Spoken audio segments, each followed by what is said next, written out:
Hi Shivam, it's Gacha night. It's been so long. Hello, how are you? Hope you're doing well. Okay, let me put on a pin comment.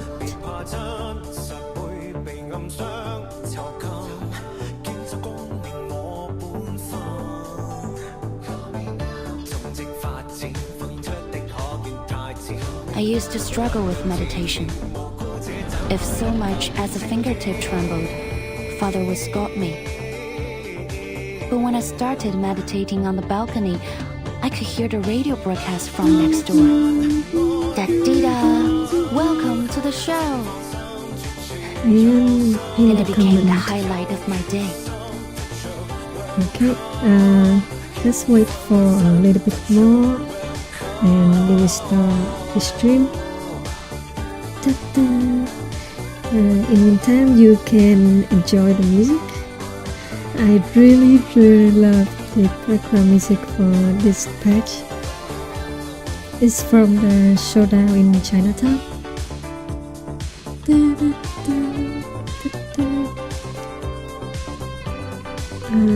Because it's still yet to get the game try. It's okay. It's, even though most of the story is time limited, but the game will edit those events in the game eventually, so you can always try them anytime you want.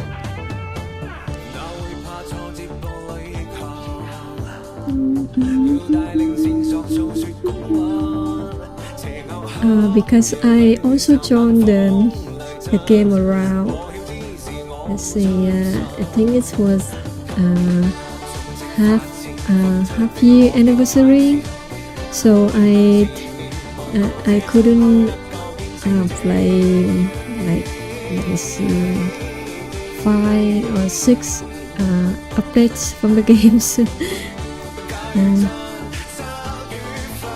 So for today we will play it's the rerun time limited event from update 1.6.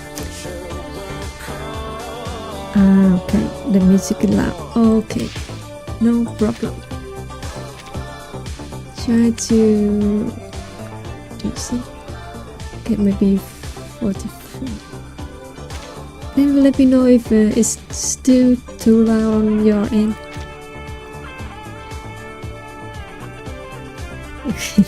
Just as I adjust the volume, the song continues. And also apologize because I just recovered from a sick, so my voice maybe it might sound a little bit bad. Hope you don't mind.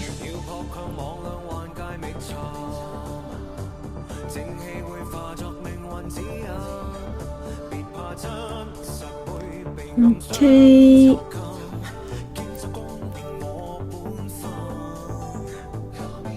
Okay, let's give it a little bit more time. And let me know if the music is still too loud. Okay, I'm still trying to adjust the audio here and there. I spent like 30 minutes just to mess around with the OBS audio systems.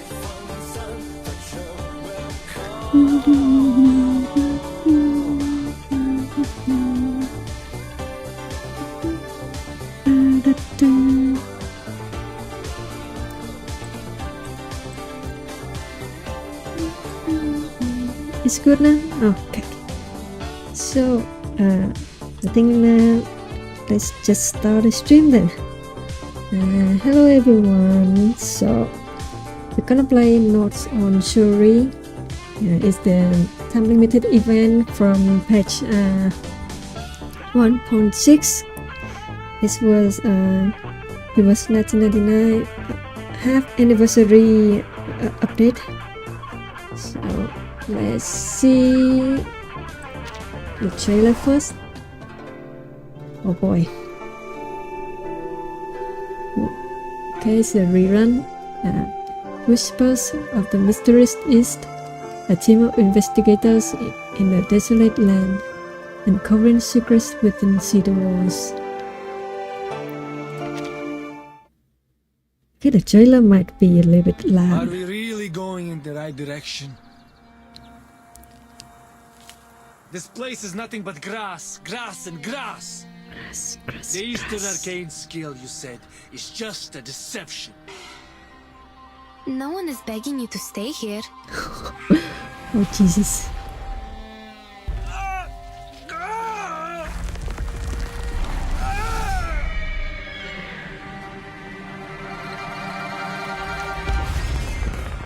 Oh, two foreign merchants. I'm Jiu Nyangzi, filling in for the former Zhili. Are you in trouble? Our teammates were turned into horses and brought away by a talking giant bird. That's a crazy You should line. not be here. The Featherman is related to some disappearances in the city. You're a Xiangrui. Why do you have to do that? Stop this now, or even a real Xiangrui cannot save you from the disaster.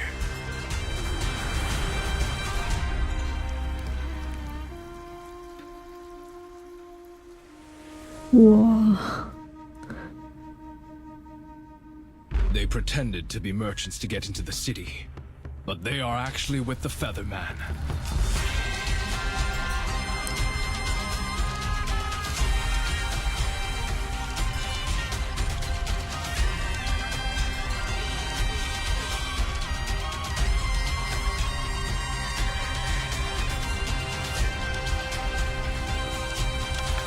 Yeah, they need to stop us Casting in the Eastern arcane skill we're looking for requires a price. A terrible price.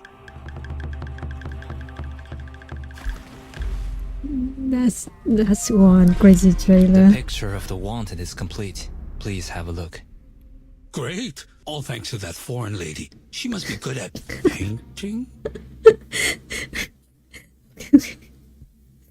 Well, at least it's honest was. She didn't use AI for that.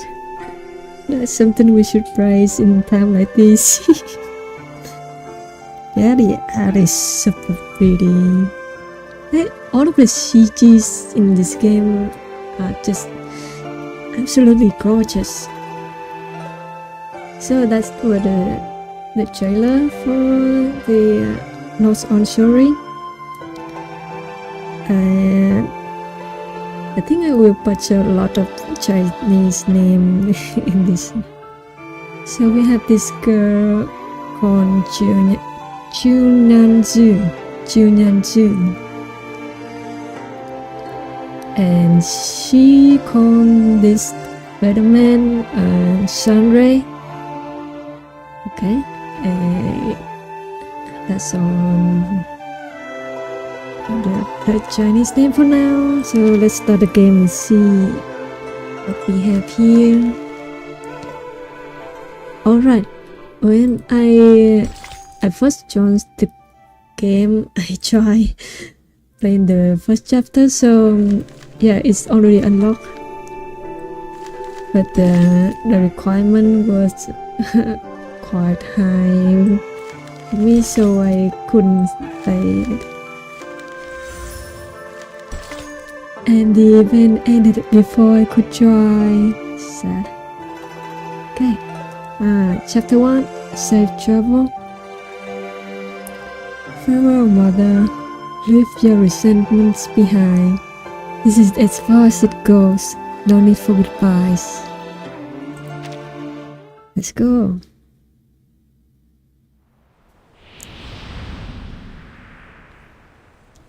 Notes on Shuori. Shuori?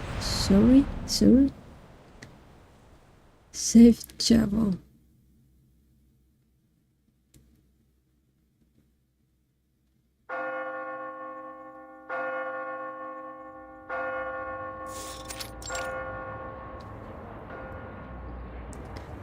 The smoke of the fatherland is sweet and pleasant to us, especially in the early morning when someone is about to travel far from home.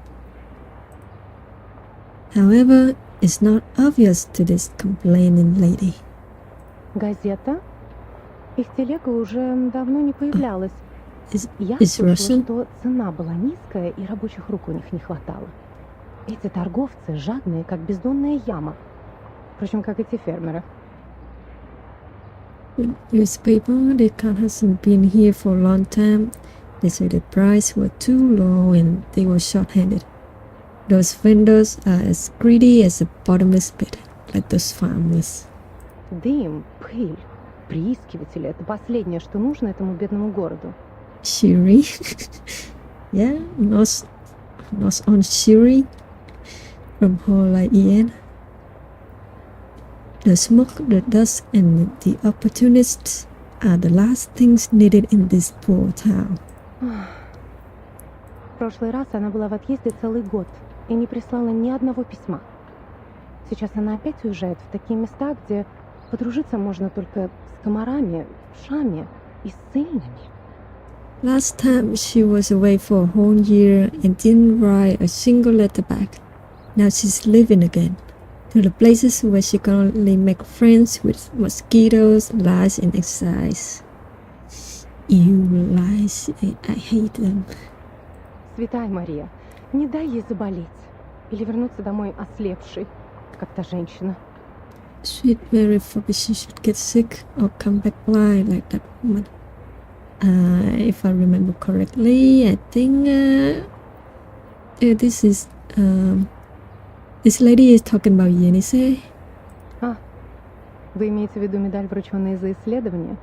Она из бронзы. Кто знает, сколько рублей она стоит. Не говоря уже о тех балах, которые она упустила. Молодые кавалеры приходили и уходили, но у нее даже не было возможности с ними познакомиться. Oh, you mean the medal awarded by His Majesty? It's made of bronze. Who knows how many rubles it's worth? Not to mention the pawns she had missed. Young cavaliers had come and gone, but she hadn't had a chance to meet any of them. Reject pawns. Go on adventures. The Grumbos easily sneak into the room through the window with the floating dust. The one being complained about closes the door. She needs to pack carefully in a room free of noise and interruptions.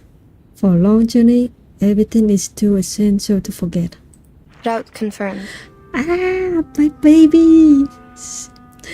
This is Yenisei. So the main purpose of this whole stream is just for me to spread the love for Yenisei to everyone. Clothes, maps, carriage ticket, reference letter, glass bottles, rock hammer, and the knife in my pocket. Oh, I need to waterproof the papers. Linen, it's, oh, here it is. The fabric left from the last trip has a broader width than remember. Perhaps it's because it is holding paper for only one user this time. It seems much more empty than it had been. Using such a large fabric is a luxury for her. Since the mother mentioned about bones, I think Yenisei's family is probably above middle class, I guess. I'm not sure which era she's from. We check it later. I could bring more new parchment this time. I can bring more news parchment instead. Wait, why is it already used? A written document is hidden between blank sheets of paper. The handwriting is inconsistent but neatly penned. It seems to have been deliberately forgotten and is now being rediscovered at this very moment. Fortunately, there are changes in the margins, left as a discreet footnote on each page. Recorded by Yenise. It's a record I wrote from dictation. Dictation. Judging from the handwriting, I must have done it in the wilds. The edge is ragged, so probably it's been stored for over a year since it dried. Over a year? Oh, it's the travel diary Madame Besmet asked me to write down for her. Besmet. Maybe I should call it travel notes? Either way, I think I had completed the arrangement and sent the original to her. She's so cute. There's no way I forgot such an important thing. So, what is it doing here? And it's missing a few days of records. October 10, October 16, October 17, October 17. Cloudy. We sold the carriage and rented boats from the local farmers to sail along the River before it froze. River. In this way, we might be able to enter the city of Omsk without passing the North Gate. Passing the North Gate. After all, the travelers from the Far East had said the city was heavily guarded like a fortress, and the guards would not overlook the slightest inconsistency between people's stories and their documents. We had to go through this trouble because we were in such a rush when we set off that we had little time to prepare the documents. They were far from authentic enough to convince the guards. Before we left, I gave several speeches to raise funds for the travel. The last speech was in a new park in the downstream area of the Om River. My assistant described to me that the park was crowned by a large pile of cumulative rock, which was burdened with the European Russian vegetation, all in its best time of year. This is the note on the 17th, the day after October 18th. I have almost no recollection of that day. Child, do you recall anything?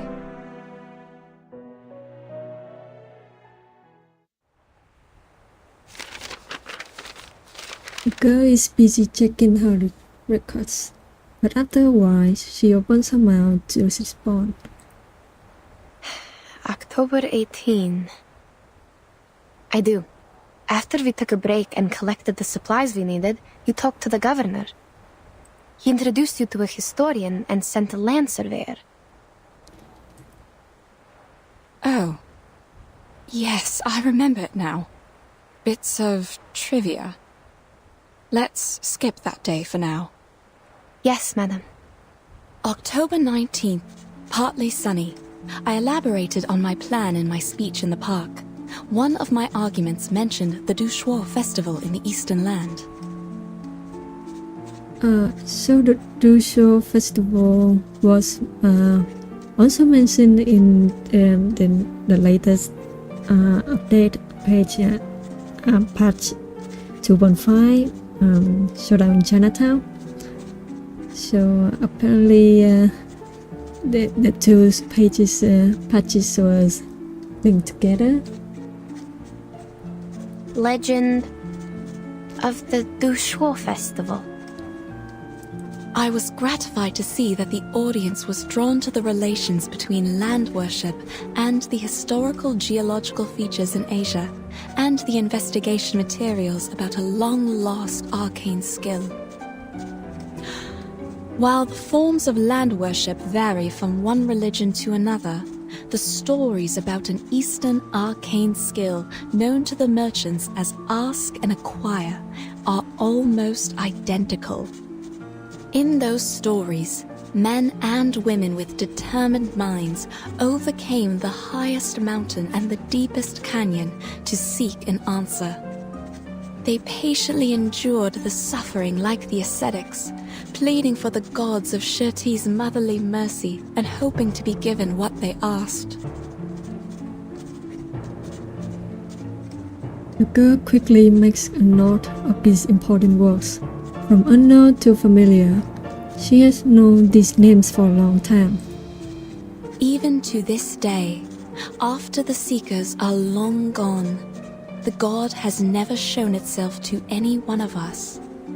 But we know it was there, for there is no better proof of the Ask and Acquire than this revived land. There is a sureness in people's remarks on Ask and Acquire.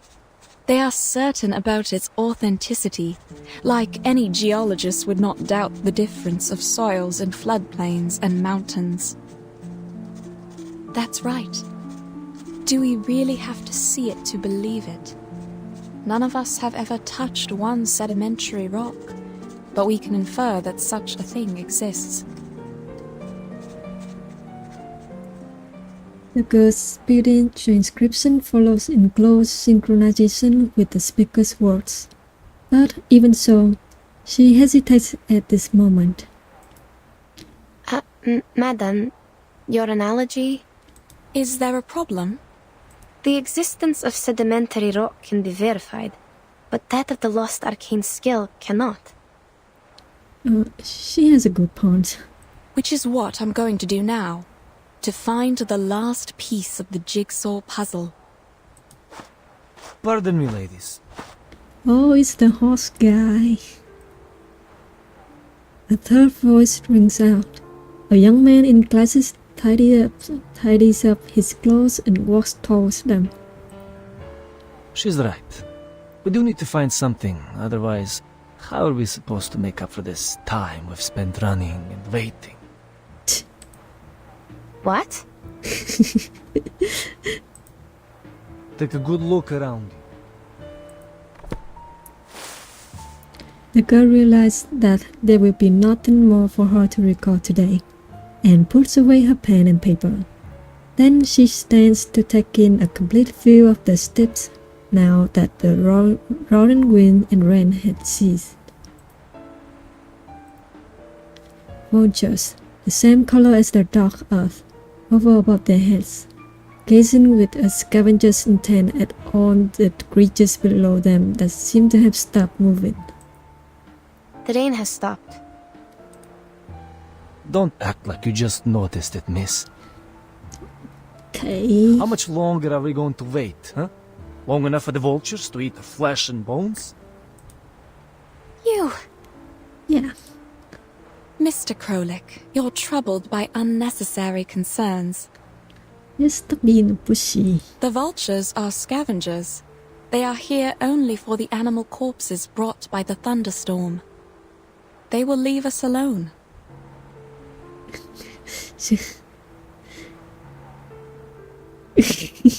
Hello, Sora. Welcome to the stream. Hello.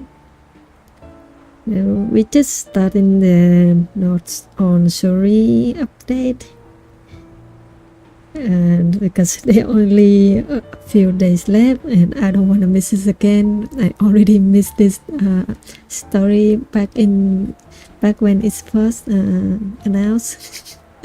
Yeah, just try to catch up with Gacha game. So they don't pose a threat. Then what's with the waiting? Just chill, my dude.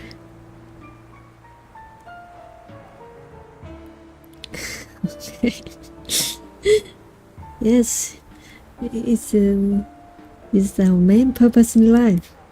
Reverse. Back to monkey, something like that.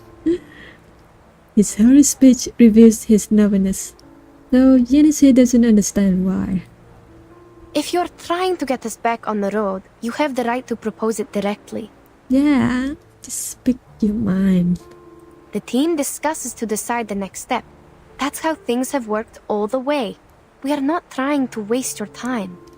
Yeah, tell him. That's what I mean. We should get going now.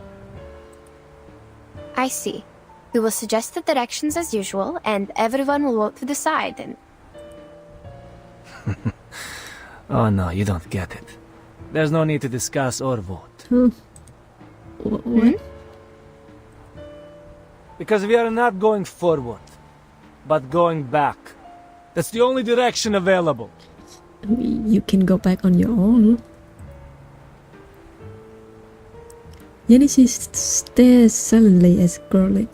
She disagrees, but politely waits for him to finish speaking. I'm not the only one with this idea, Miss Besmer. Those legends from the East, that the show festival, is it? And the arcane trick you call ask and acquire. None of them matter more than our lives. He is right. Unfortunately, the girl can only turn her head in silence further away to that desolate, boundless, snowless winter landscape. Hold on.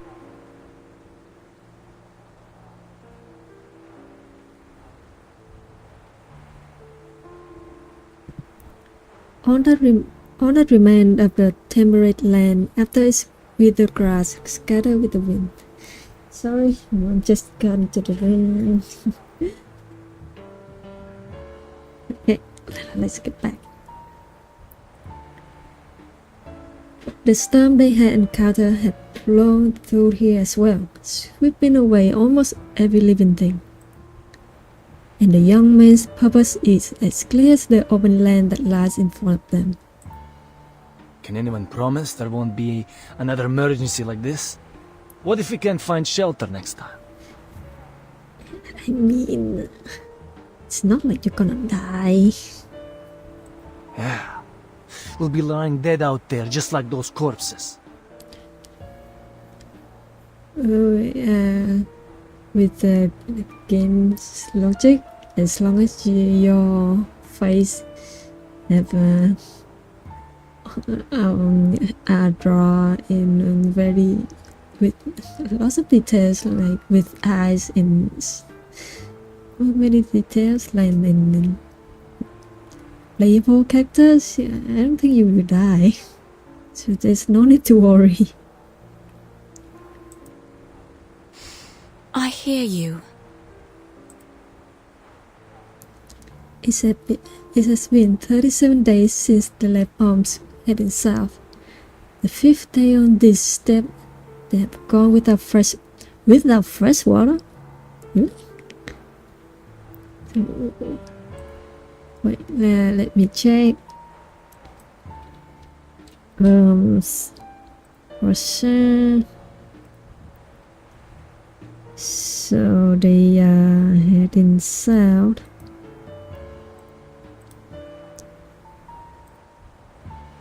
Oh, so they really kind of come to China, huh? So this is Arms, and I believe this is the Arm River they mentioned. They somewhere, probably somewhere around here.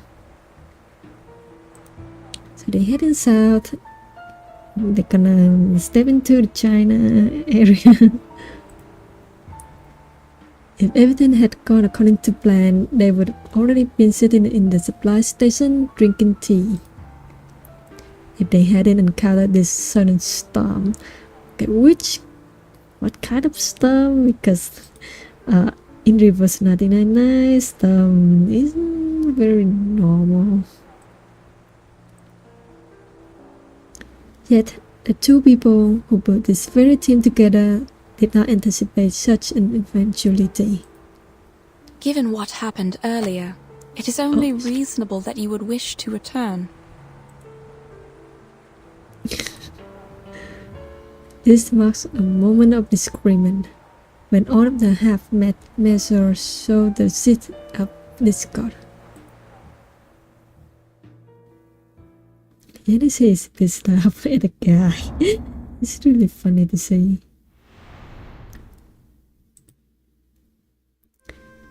So that's up-to-date mental map of China.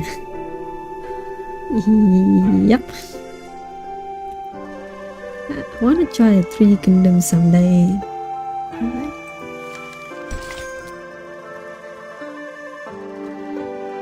Okay, chapter 2.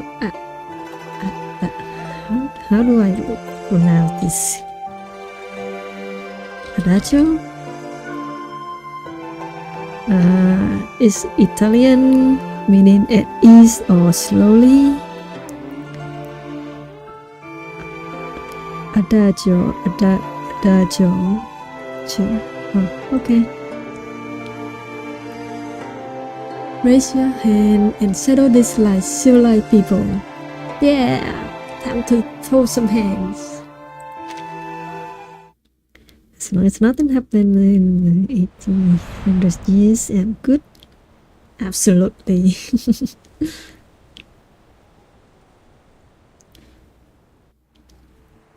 You're gonna be our guy. Walking through the China like true local.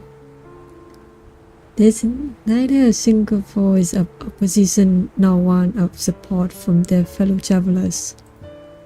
If Pesmet could see their expressions, she might realize that this silent assent had actually been decided of plotting minds.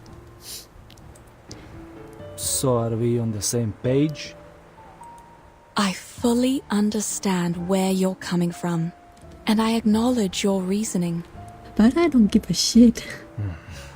What are you trying to... But we still need a vote to decide.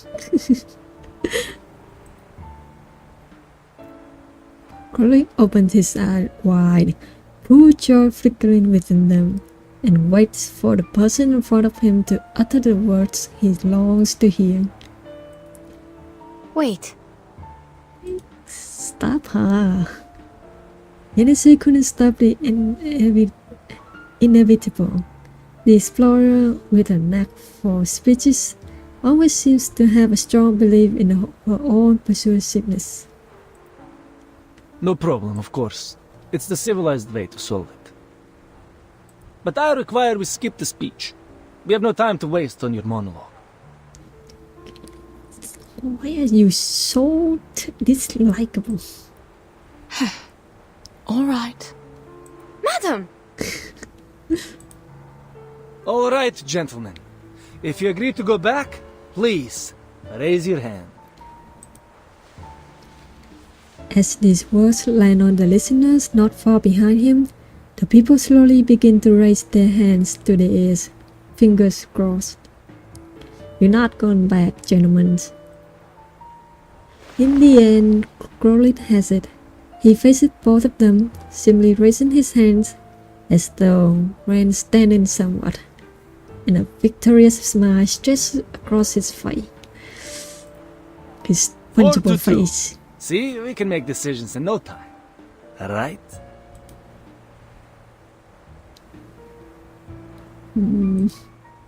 This is their trap, madam.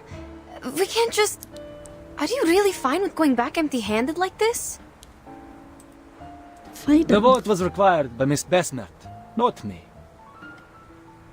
And you, I'll take it that you're challenging me to a duel if you continue with this slander. Well, I mean, she doesn't mind. No, good sir, please don't take it the wrong way. We don't have to go physical. No, Besmert, please, I insist. We can go physical, don't worry. What about Mr. Urian? He has not voted yet, so the vote is not over. The girl believes she has reached the heart of the matter, even if her rational mind knows that a single vote would be of no use. Still, she insists. Oh, he's too tired to show up. But I'm sure he shares the same idea with us because... we are all humans. Of course he's on our side. Oh, it's It's another humans versus a kindness again. Discrimination, 1999. Racism. Genesee doesn't intend to say much to the young man and decides to cross over to the group of people ahead to search for the final voter. That is, until another tall man stands up, seemingly to block her path. Move. Say no more, Krolik. Pack your things. Let's head back. She's pissed off. Fine. We'll split up from here then. We'll take all the supplies with us, or we can't make our way back. No discussion. What the?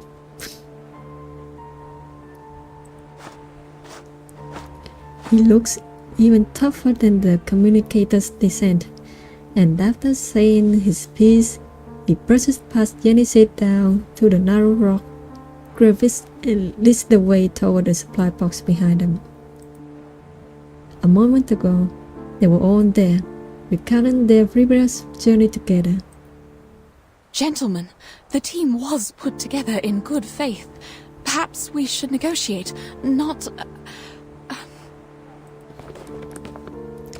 Genesee's solution is to chase after him and blind herself between the man and Besmat. The compass doesn't work here. You need me to find the way back. Yes, stand your ground. Leave our supplies, and I'll show you the way. You have to do this the hard way. Yes. The man shakes his head, clearly unwilling to accept the proposal.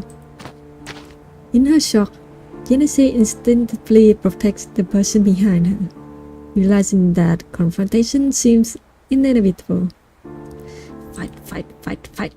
Let's go! We can go mental. Mental, physical, either way, he's gone down. So, Привет, Miss Vertin. I'm arranging the travel notes from the last trip. Let's switch to the law accurate Genesee. I wonder if we can solo this guy. Let's see. We have 3 of them. Yeah, we can solo them.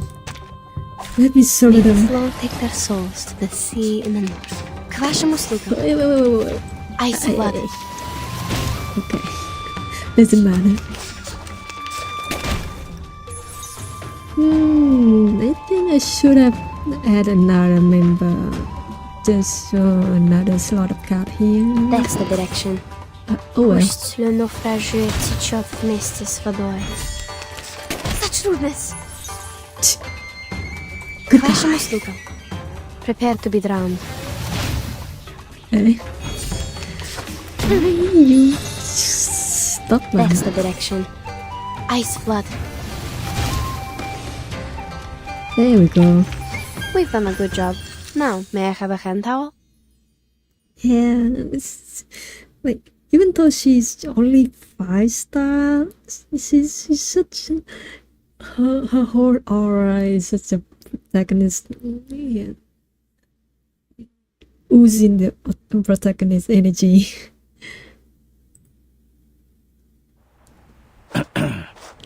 That, my friends, is not how civilized people solve their problem. No, that's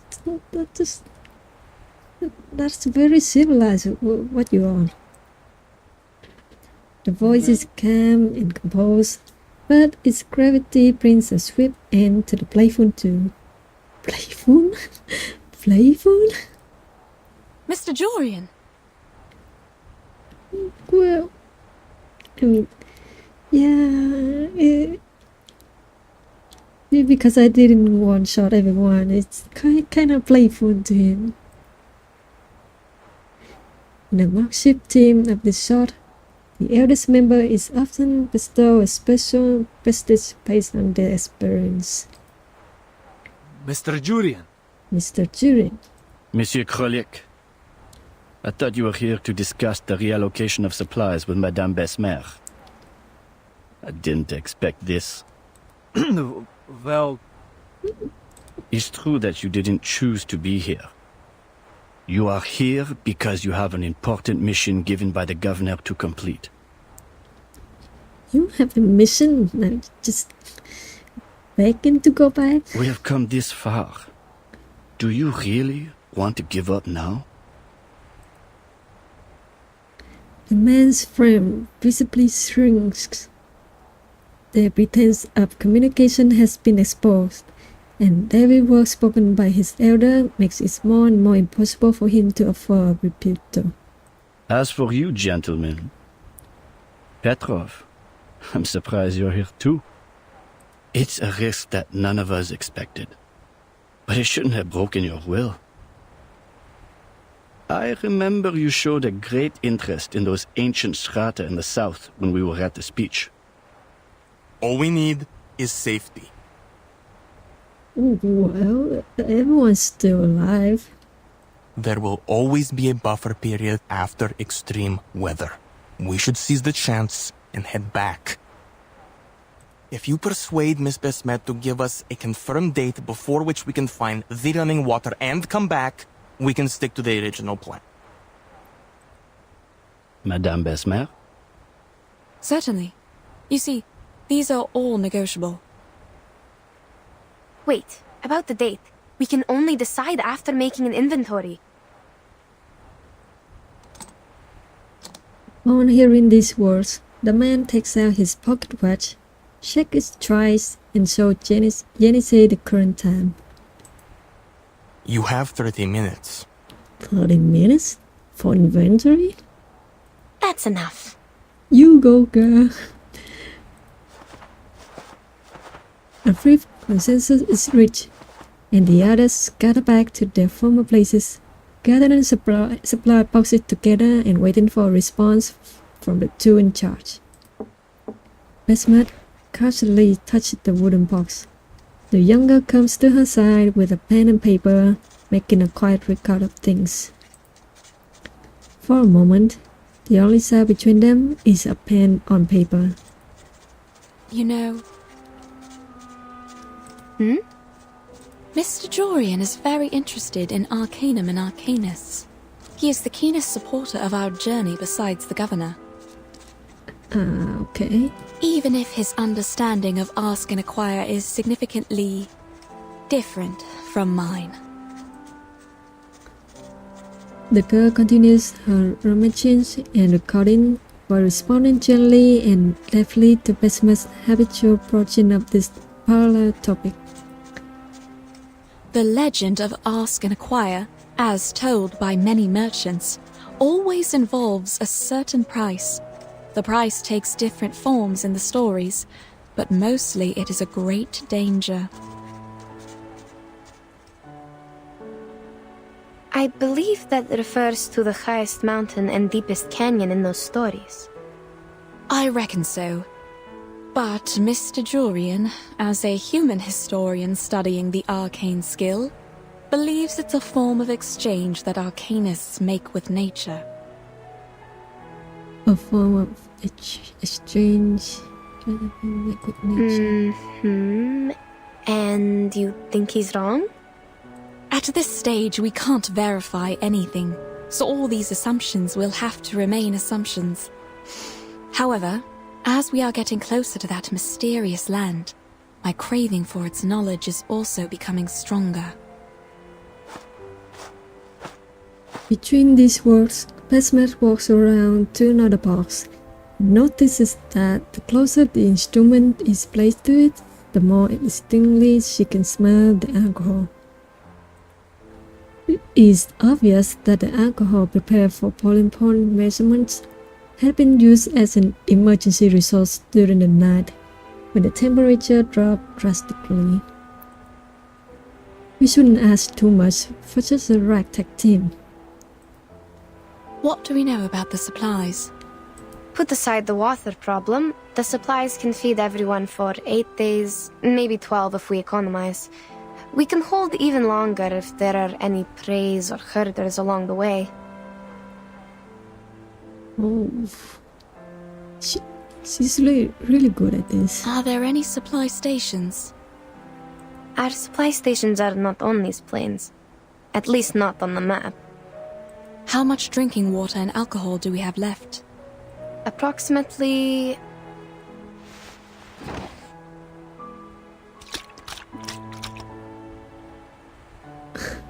Oh, great.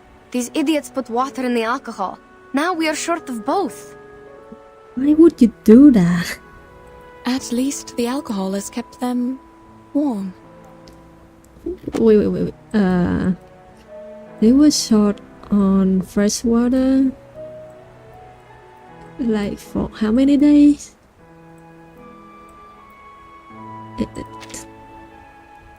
Don't tell me that Yenisei has to drink alcohol like for a basket of days.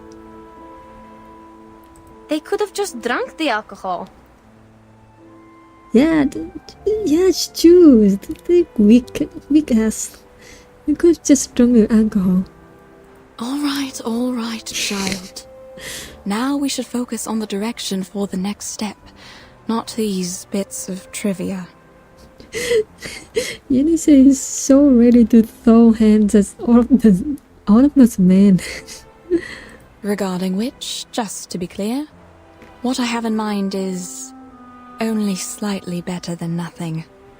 Better how? Better how? The moist air and the soil.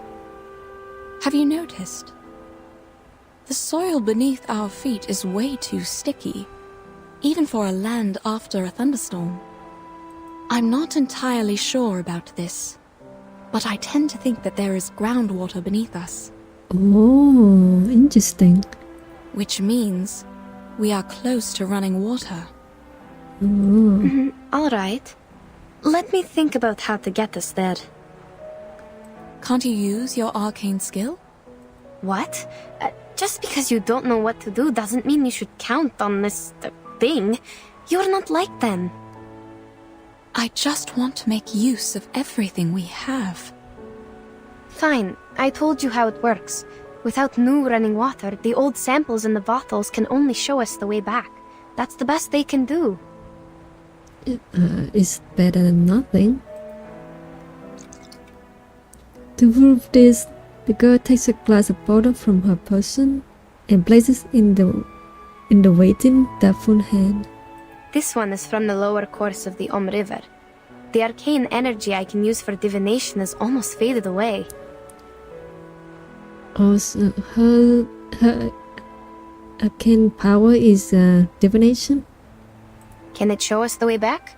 Sure, but that's not what we want. Only Mr. Krolik and his men would be happy to hear that.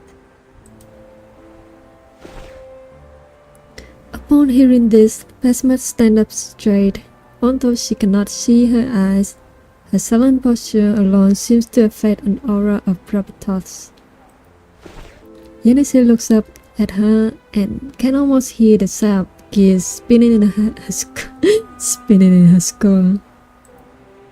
To think on the bright side, we still have a chance to go home.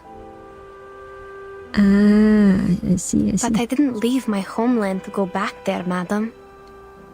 Yes, I know. I feel the same. I'm not suggesting we turn back immediately. It's just an option. To the best of my recollection, such moist soil is often found in the mountains and floodplains of the temperate zone, especially in the forest steppes covered with Chernozem. The landscape is very different from where we are now. Before we sheltered from the thunderstorm, you told me about a mountain in the southeast. It blocked the horizon from our sight, right? The girl's eyes widen upon hearing these words, the expression of a hopeful epiphany. Based on this, I would assume the thunderstorm was the result of a stronger convection coming from the other side of the mountain. Now, on the steppe, to form a cloud large enough to bring a thunderstorm would require a large amount of running water. And the source of the running water is probably on the other side of the mountain. Exactly. we can set off in that general direction. Yay! We might not find any water there. That's the worst result. In that case, we can still return here with the help of your arcane skill. As long as we have that glass bottle with us. Such big brain thinking. Oh. That's right. Nice, nice. We tell them we need another 5 days. Only 5 days? Besmet grips the glass bottle in her hand as though clinging onto one final trace of hope. They won't accept more days than that. If they won't even settle for this, I will convince them, like I did when I first got them on the team.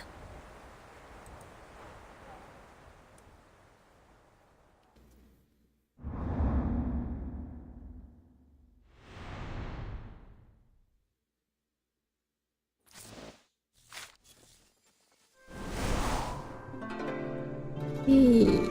Next chapter to Fairyland. And it looks like they already found the water. This meadow is an anomaly in this environment, only possible during extreme temperature shifts. It could be caused by fungus or mysterious creature passing through. Okay.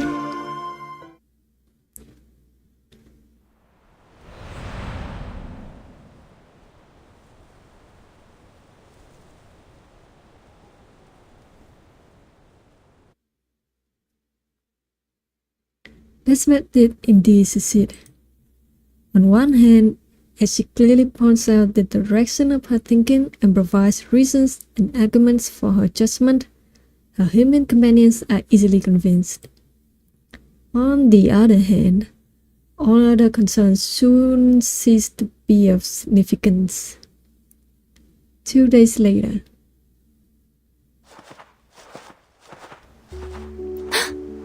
Oh. The background is much greener.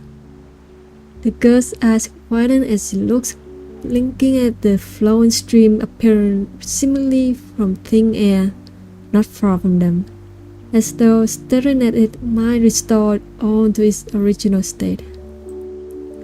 She remembers clearly when she was only a mile from here yesterday evening. There was nothing to indicate the presence of such a miraculous hidden feature. Mademoiselles, Mademoiselle.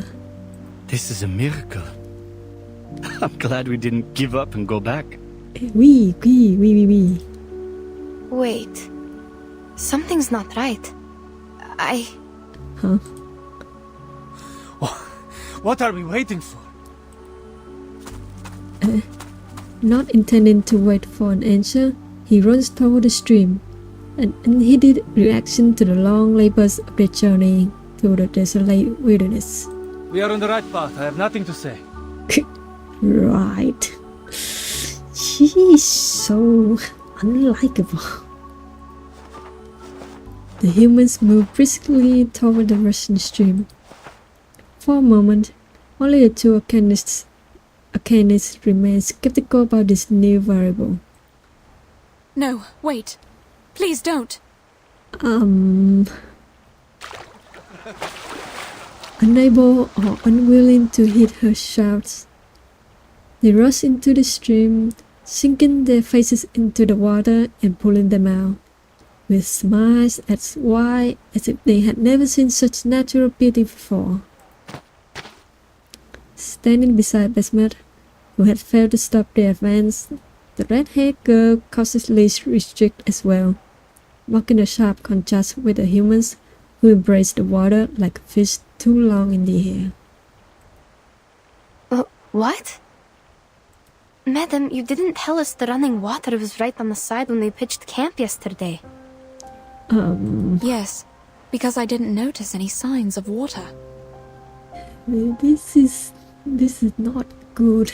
I thought it was your doing. I wish it was. But sadly, this is beyond my power. I'm not even sure if we are still staying on the planned route. Uh-oh. This is obviously not good news. As Genesis' silence reveals, Besmet immediately realized the ambiguity of her words. Indeed. I can hear the river flowing and running against the stones and shores. Have you noticed anything else? Yes. I'm not an expert, though. The soil here is moist too, but it feels different. Like just dampened by frequent spring rains. The dry air of winter has completely gone. And the grass here looks nothing like the temperate grass we should be seeing in December. It's so green, as if it were April or May now. Oh, so it's already December. Okay. Yeah, it is too green to be December. But we haven't gone that far. Is this some kind of illusion brought by arcane power? Could be. Whether it's an illusion or something else, there must be something wrong with the water they drank. You're right. We can't let them drink it. It's a little bit too late. Yet their rational repudiations could not change the fact that their companions had already drunk from the abnormal water. Besmet instinctively runs toward, wishing to minimize the damage before things get worse. Gentlemen, please listen. The water! Hold on, madam. It's too late. Genesis grabs her hand, trying to prevent Vesma from running into the panic in a panic and potentially suffering a fall. Vesma still wishes to rush forward, but finds herself unable to break free. Oh, is Genesis that strong? Oh. I have to tell them. I am the reason why they are here. Listen, they have filled the water bags and are coming back. Their momentary joy at finally being able to move forward is rapidly diluted. The only consolation is that the human walking back toward the two of them still appears to be normal. For now. What's wrong? Are you not going to fill your water bags? Nothing. We'll go later. The water is clean. You can even see the trout swimming. Too bad we need to keep our packs light. Thank you. We'll fill our bags once we figure out which way we should go next. Oh yeah. Yeah, they should have poured the water, right? This is so uncivilized. Krolik is still by the river. He seems parched. Is he the reason you didn't go there? Probably. Yeah, just blame it on Krolik. No. Alright, no problem then. I'll go check and feel the rest. The tall companion nods and walks past the two of them and toward the previously set down package. Once he's gone, Genesis speaks once more. Please, wait here, madam. I'll go check. Madame Besmer! Mr. Jorian, did you drink the water? Oh, I did. Just like Petrov said, the water is clean. A bit sweet to taste, even. I think this was a we as in yes in French, since this guy is French. That's good then. You were looking for me. Is there a problem? No. Look, I know you don't need any compliments, but thank you for leading us to the running water.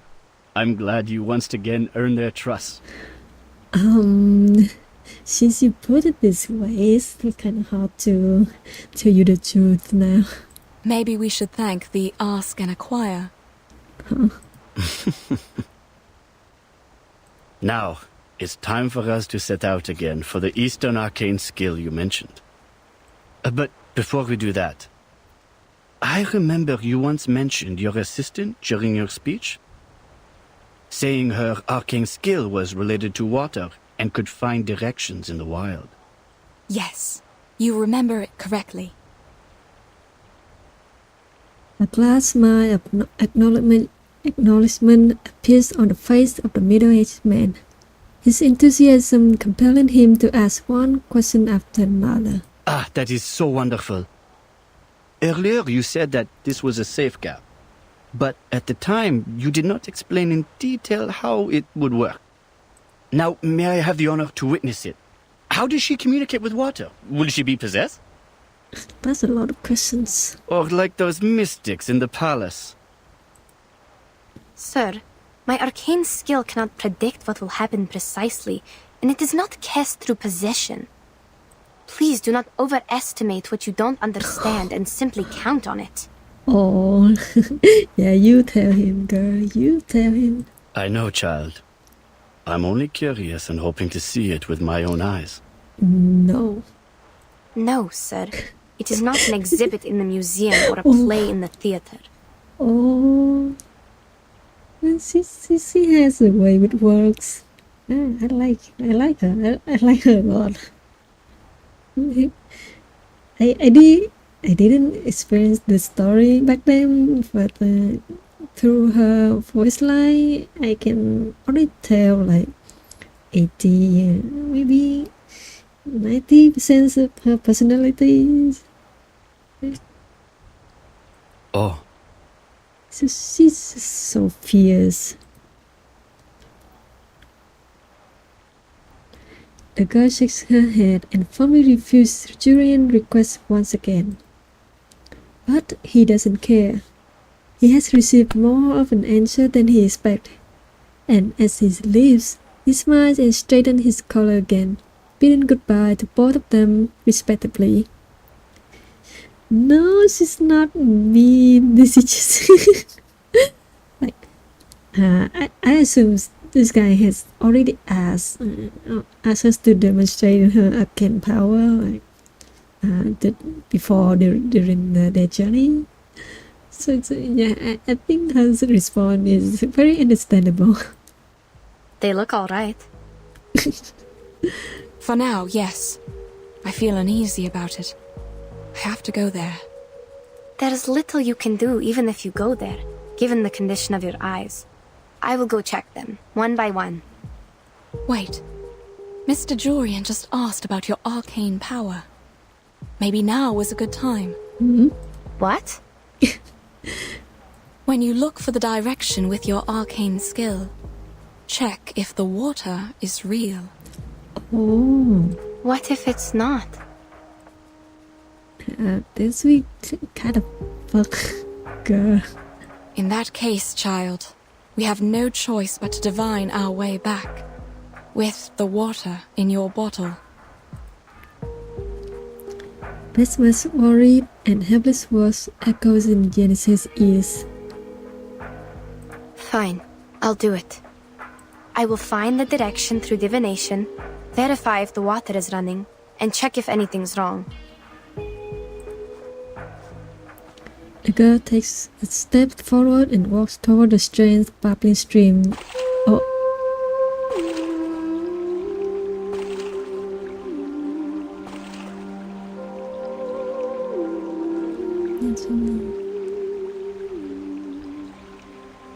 Святые воды, пожалуйста, теките, теките. Пусть ваша милосердная любовь и забота плывут вместе с пеной вдаль. По пути вы сможете поливать корни, увлажнять траву и обливать душу медом. Как будто поднять поток с рифа, об который разбиваются волны.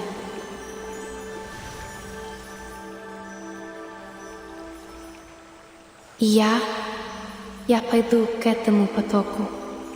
Все будет так, как я сказала.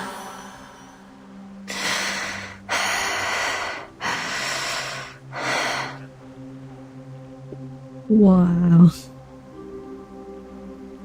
What did you do? Southeast. Southeast. The empty glass bottle falls from her loosened grip.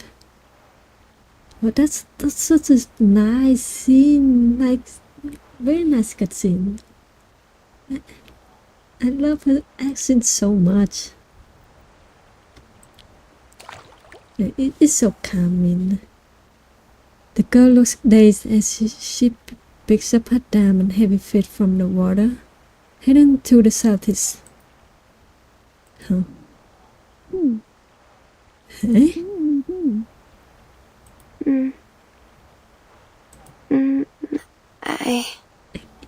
Yini? Half of her mind is still in the realm of delirium. The sounds she hears are fragmented into pieces that she can only attempt to fit together. Yet, through the difficulty of her present state of mind, she tries her best to make sense of what Pesmus is saying. Are you okay, girl? Haven't you? Easy, Yenny. Take your time. Yes. Yes. The sign has come out. I asked the river to show me the place with the strongest arcane energy. Then it pointed at the southeast among all the other directions. That is probably the direction we are looking for.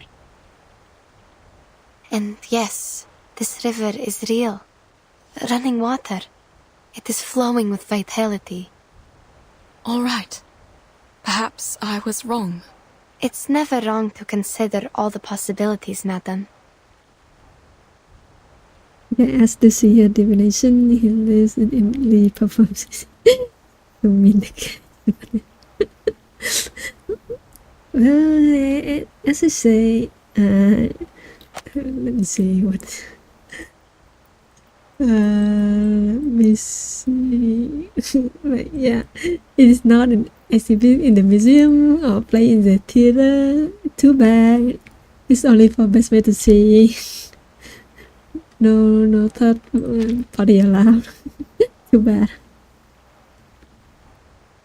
Please, wait here. I will mark the direction and inform everyone of it. Sure. Oh, better luck next time, Julian.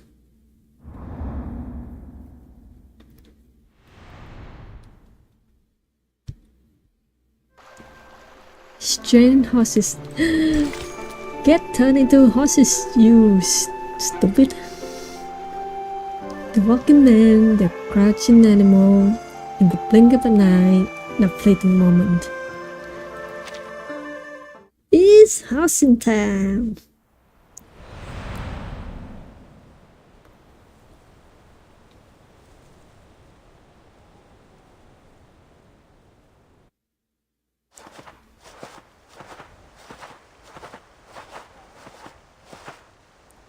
The spring scenery of the steppe stretches out to the edge of the horizon. The expedition team continues to trek in the direction indicated by the river. As they do, they scarcely notice that as the terrain beneath them changes, until the party at last finds themselves walking across bare rock.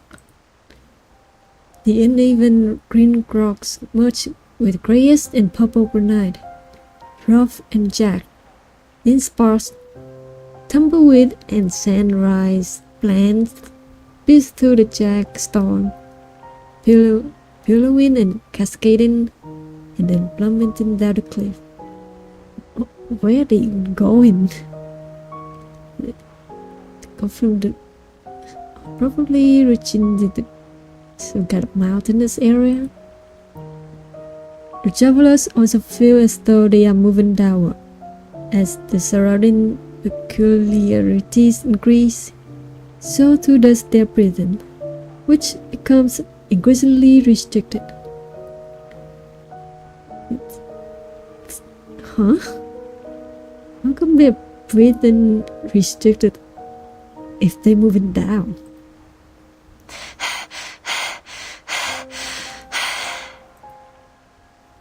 Did prove yourself right by finding running water for us. So I'm not judging you this time, but Are we going the wrong way? Yeah, that's a good question. No, this is the right direction. But it's getting harder and harder to breathe, even if we are going down the mountain. Oh, it's really strange here, huh? Like going down the mountain, it's harder and What harder about to you, breathe. madam? Are you feeling all right? I feel fine. Perhaps because I'm used to climbing mountains. Absolutely unbelievable. But we are definitely 3,000 meters above the sea level now. It's normal if you're feeling unwell at this height. If only we still had alcohol. She can tell how high they are above the sea level. Wow. Well, it's just a thought. I wouldn't have gathered enough courage to climb up that slope if I hadn't taken the last few sips. Vesma shake her head.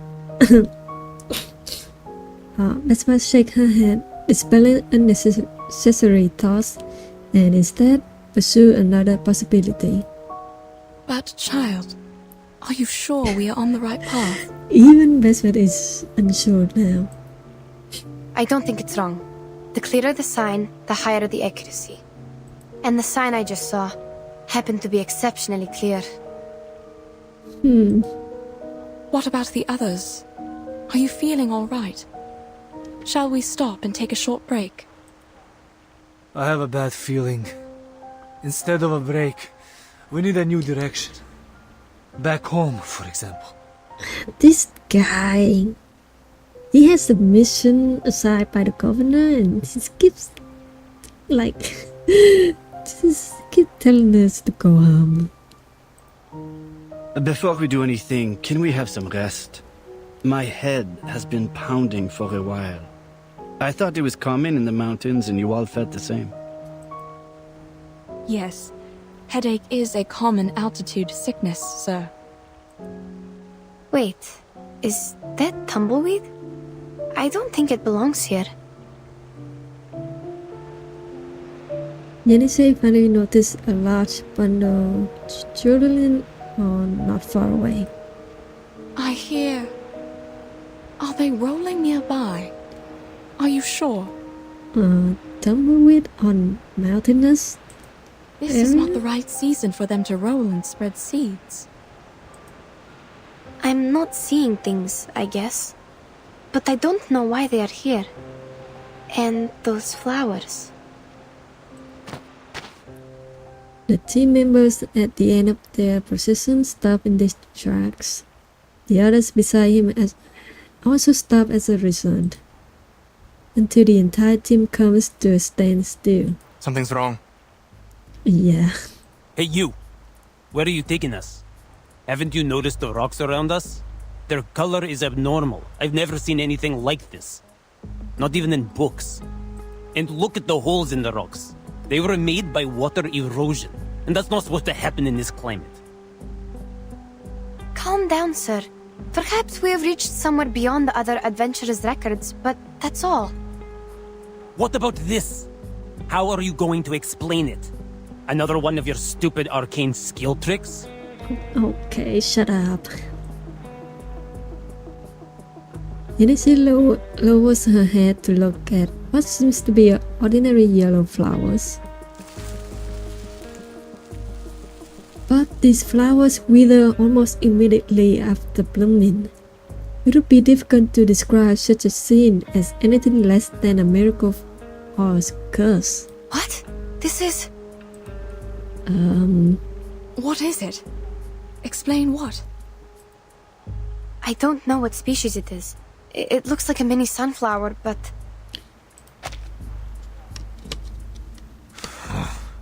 Told you we should head back. Something's wrong with this dump.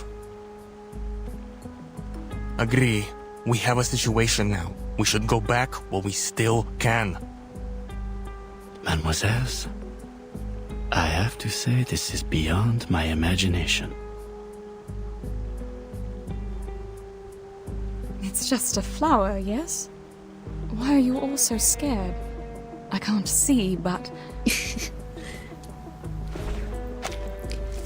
Basmet reaches out to grasp the flowers again, but the petals wither beneath her fingertips. Now more bozo. She tries touching a complete cluster, but only ends up with a handful of withered husks. The scent of these withered fragments turns rotten as their sweet fragrance disappears, leaving her having captured only the base note of the perfume. The smell. Everything is wrong here. The fog is not supposed to form in this latitude. The terrain is strange, and the plants, they wither in an instant. I don't want to say this, but this place seems to be cursed. Yeah, understandable statement. These phenomena make no sense. We have to go back now. The voice of the young man is more resolute than ever before. Faced with such a bizarre situation, escape is unarguably the most rational choice. You heard them, madam. What do you say? Things are indeed weird. No, we are not returning. We have made it through the thunderstorm. What could be more dangerous than that? I don't know. Curses? Maybe? Perhaps we are getting close. Like those merchants said, there will be a price we must pay for the ask and acquire. Mr. Jorian, you also asked me about it. Don't you remember? On the contrary, madame. I remember it clearly. I have also told you my suspicion. It could be an exchange made between the arcanist and nature. What? Of course not. Look around you. All these bizarre phenomena. You know I wasn't making things up. You set out to pursue that arcane skill, yet we ended up here. I don't know what your next plan is, but count me out. Agitated by this abnormal phenomenon and talk of a possible sacrifice, the young man pushes Basmet aside and stands with the others at the back of the group.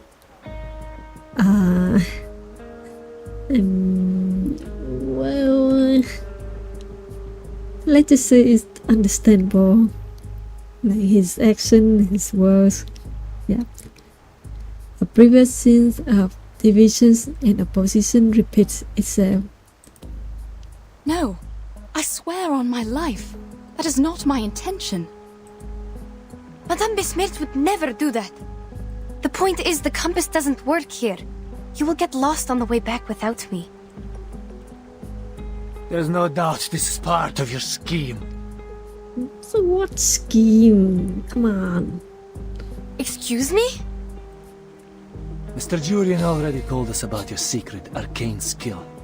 It's our last hope of getting home in this flight. We trust him. That being the case, you must come with us. No, I came here with Madame Besmert. I'm not leaving without her.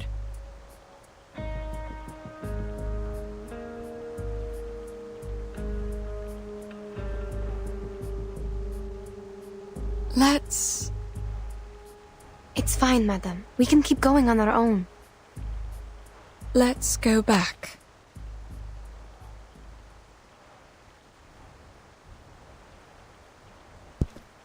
Excuse me? To blow my nose.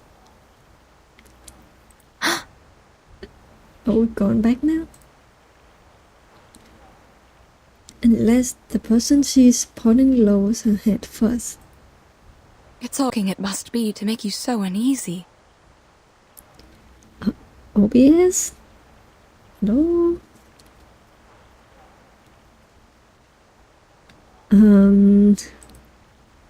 Oh, are we back? I think OBS disconnected for a moment there.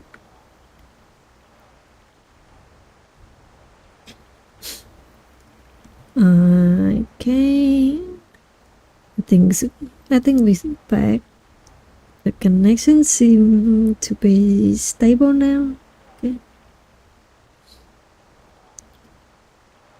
Let me know if the stream. I'm here on good. Okay, thank you. I don't know. OBS just show a notification that say it's disconnected.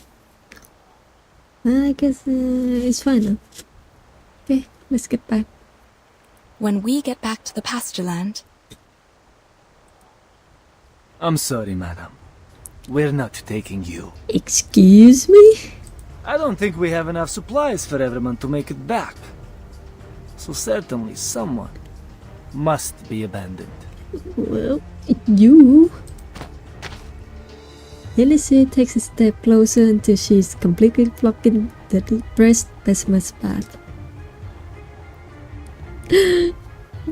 No, trust me, I'm a professional streamer. I have experience. I have more than 10 years in streaming. This is obvious fault. Then allow me to say no. I will not show you the way without Madame Besmertz in the team. You go, girl. Go, girl. Let's go beat them. Let's go beat them. no, Yenny. You're going with them. No. But they're leaving you behind. Looks like your assistant has made her own decision. Sorry, but I never thought it would end up like this. Enough with the talking. My apologies, ladies. What? What are you doing? They are now facing each other, seeming to have decided to end their dispute through force. Let me solo them. They are acutely aware that sacrificing one might save the many. It is a simple matter of arithmetic. The madam doesn't have fancy art. I fear her enemy soon. Don't say that. She's a nice lady. She's a good mentor. Do you say? Let her leave. Okay, we have 5 clues. I can see. I can maybe. Wait. Yeah, I'm gonna use Noah. Noah and maybe Noah is fine. Battlefield documentary. A bold new genre for me. It may be, let's say, who I haven't used for a while. This is a Chinese patch, maybe Alan Lee. Neo-Science Exorcism Office, action! I just realized they both weaker since they have planned characters. Oops. Oh well. Asad, Ateng, get moving. Copy that! Pop, attack, and let's attack. Let's attack this guy. Need to reshoot. Gazai, Lily! Prepare to be drowned. The audience will love this.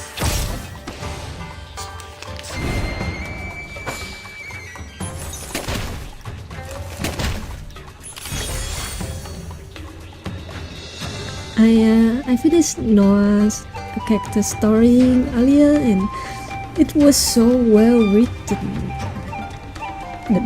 The writing is always on point, but I don't know if it will return with the patch or will it return separately in the game. I hope it returns soon because everyone should try and go through her story. That's the direction. Props, get ready. Yeah, it's very well written. Ice blood.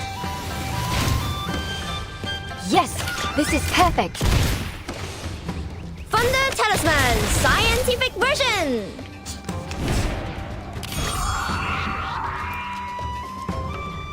Copy that! Need to reshoot. Props, get ready. Gaisai Lily! This is our big scene. We've done a good job. Now, may I have a hand towel?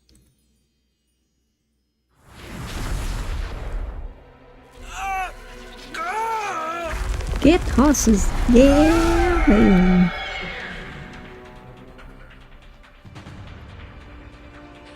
Subdued ride. Let's go. Standing upright is a phenomenon exclusive to humans. It's a miracle born of a desire to break free from the earth and move upward towards the sky. The outcome unfolds quite apart from everyone's expectations. What? What? Nay. I don't understand. What is going on? I wonder if Kira has done horses, because I kind of want to hear her names. Even though they acknowledge the untimely nature of their dispute, they are left to witness on how a reconciliation is integrated before them. Yenise receives no answers, as the people standing in front of her now have lost the ability to reply. Okay, you get horse. You get horse. You get horse.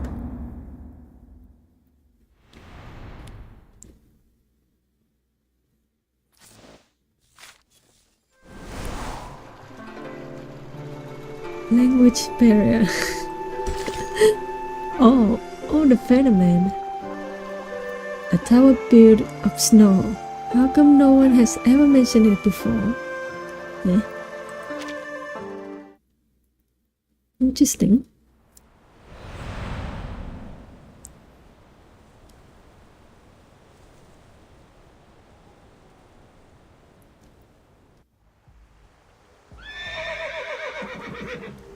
Alright, before we continue, can I ask you guys something?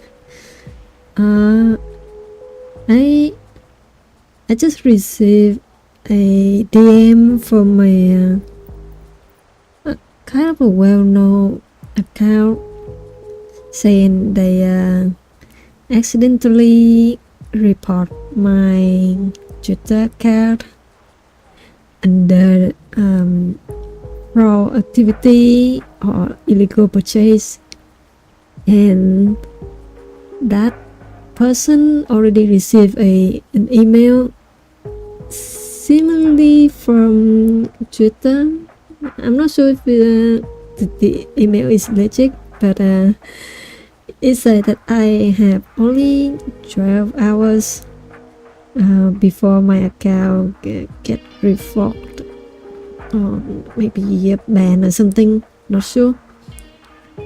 And the email suggested that that person should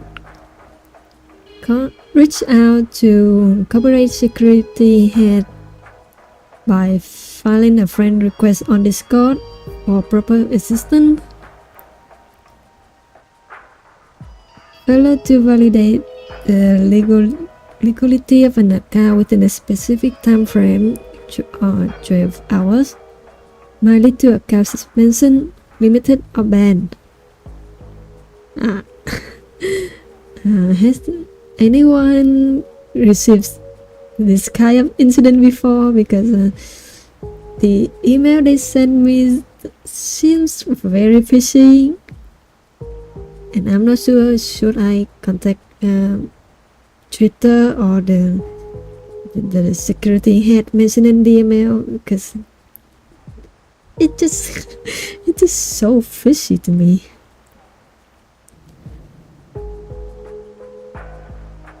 But yeah, definitely a scam. So it's a scam, right? And because this person is kind of well known in the Hololive community, so I'm not sure if they got scammed or this person tried to scam me or something. Let's see. Because I haven't received any email then. I saw some people losing their account to this similar. Yeah, I'm not sure what's going on here. But yeah, if I make any illegal activity, I think Twitter should send me some emails as warning, right? I haven't received anything. Better to ignore it. Okay.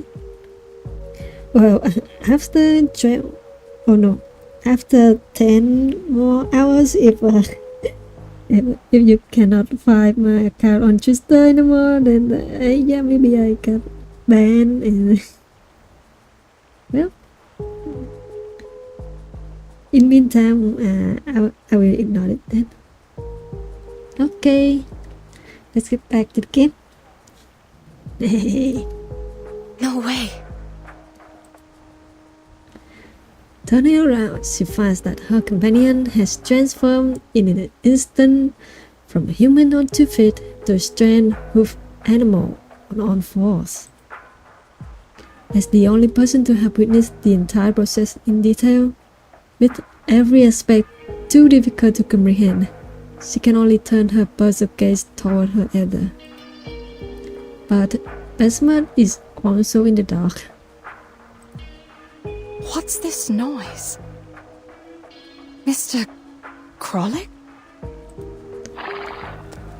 The only answer she receives is the impatient stirring of the auto ungulated as it trampled the grass. I get this goddamn 1,000 times and that is screwed up, but it's someone want to fake you, which is every scam ever. I have gotten emails and they will take a moment. Okay, but don't send the big points. It's not it. Okay, thank you. I'll ignore them then. Yeah, because if the person who reached out to me was some random like person, maybe not in our Hololive community, I would have ignored it at first sight. Because this person is like they have like almost 5,000 followers. Like, yeah, but yeah, the email they sent me is kind of fishy. But yeah, I'll try to ignore them. Then maybe I'll explain the situation to this person too. Because they seem quite panicked. They keep saying sorry and apologize, blah blah blah blah blah. So really have to. Alright, let me send you a DM later. Okay. Credit card numbers and the number behind, okay? Mr. Jorian. Strange. I heard animals. What happened? Your team just got host. Don't worry. Yenisei, I can't see. I need your help. My recent scammers even joined. They trying to get me to pay a video tours for the road. Not like that. I don't have tours for what? Which goodness. At least put in some effort, right? Like, you try to scam people, at least show some effort in there. People these days.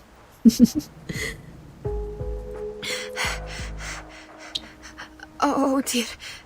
Give me a minute.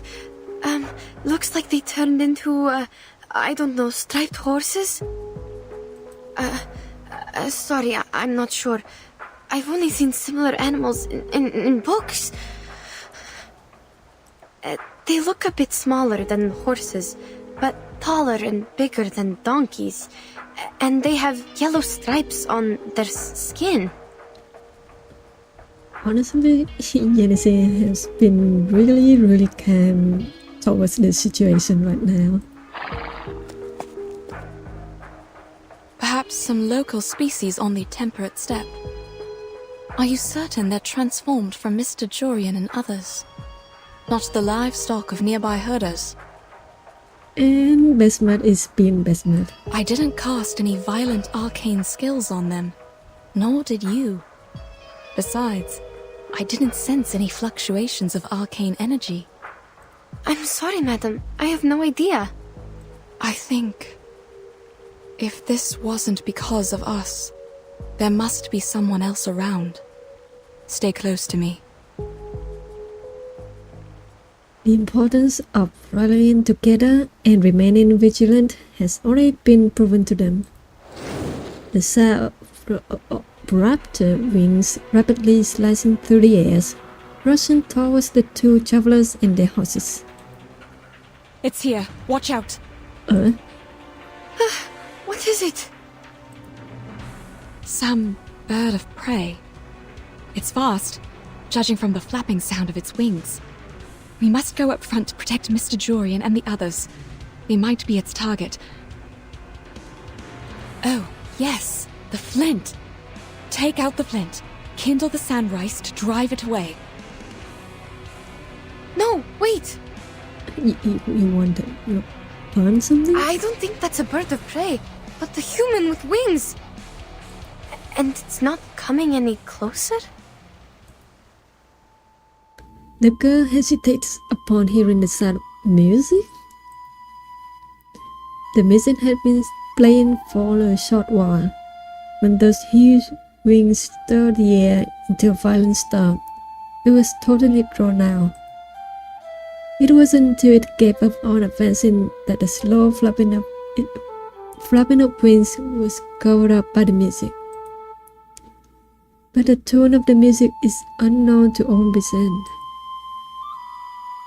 The music starts from the bird and spreads around like a torrential rain, enveloping the restless brown animals on the ground below.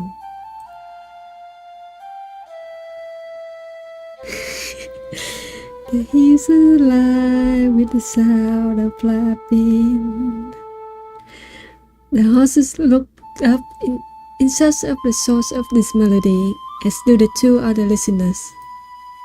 It is a simple and repetitive melody, but more than enough to consume Besmet's full attention.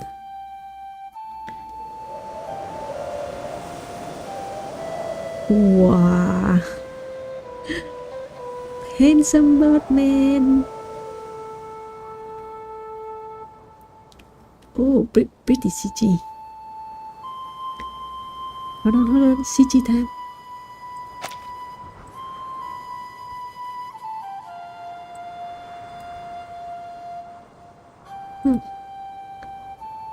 So pretty.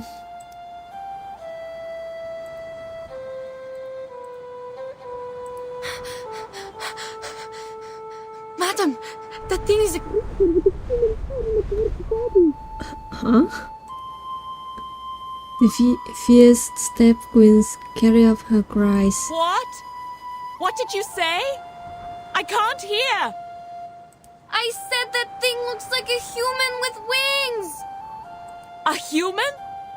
You mean it has the face of a human? Is the music also coming from it? Yes! The music playing winged creature with a human's face. Sounds familiar, don't you think? Sound like an angel. An angel? You are not serious! But the angels blow trumpets! That stick it uses to play music? I'm not sure whether it's a wand or some instrument.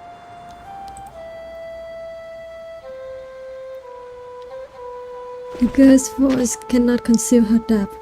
She grabs Besmet, wishing to step back, but remembers not to stray too far from the horses. This conflict between her instinct and reason is revealed in her fragmented words. She tries to understand the current situation but finds it strangely difficult. Madam, we... Calm down, child. Look closer and tell me. What does it look like? What about its wand?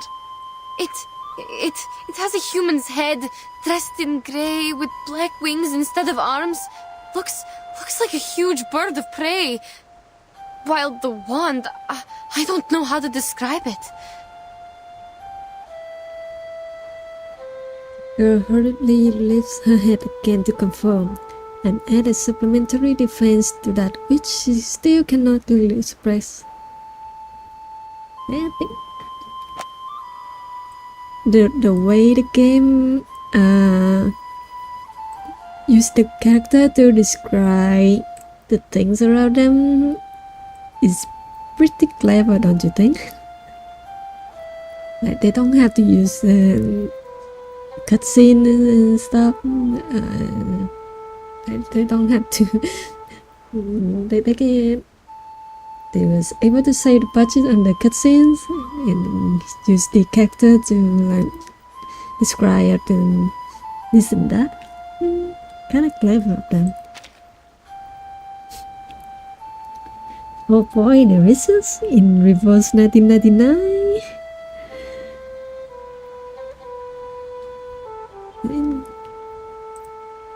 But that thing is not even holding it. It's making the sound in mid-air.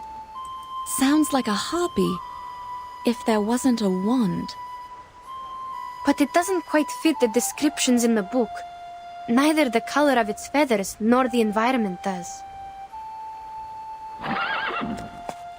As they trying to figure out what's going on, the horses, affecting a brisk piaffe, look up to the source of the sound. After a brief moment, the harpy turns around, flapping its wings and slowly flying away, with the horses following closely behind as if compelled. Huh. Mr. Yurian, they are leaving after that thing! Okay. Screenshot time. I love the CGs of the game so much. Sorry.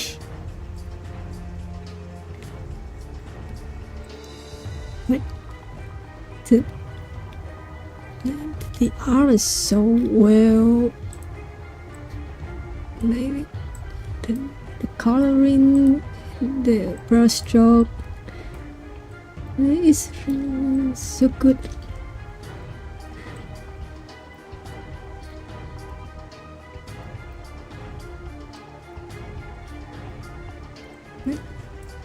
The brushstroke seems so random, but like when you zoom out, it just makes sense. Like.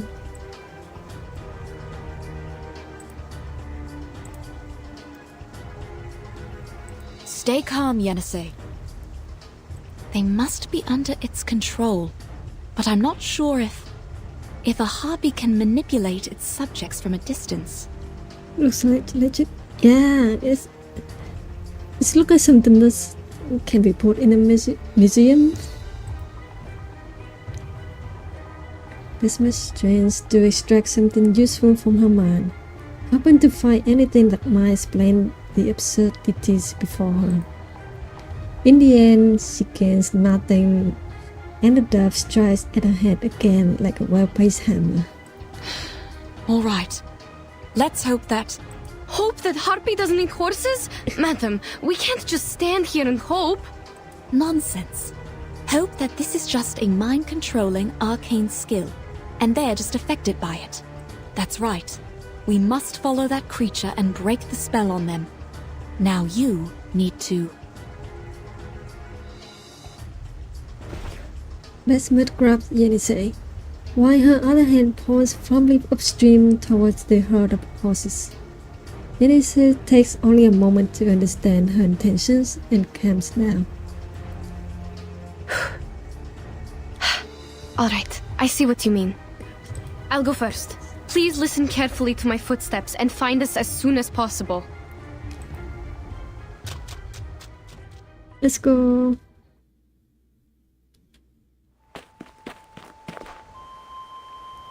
Unfortunately,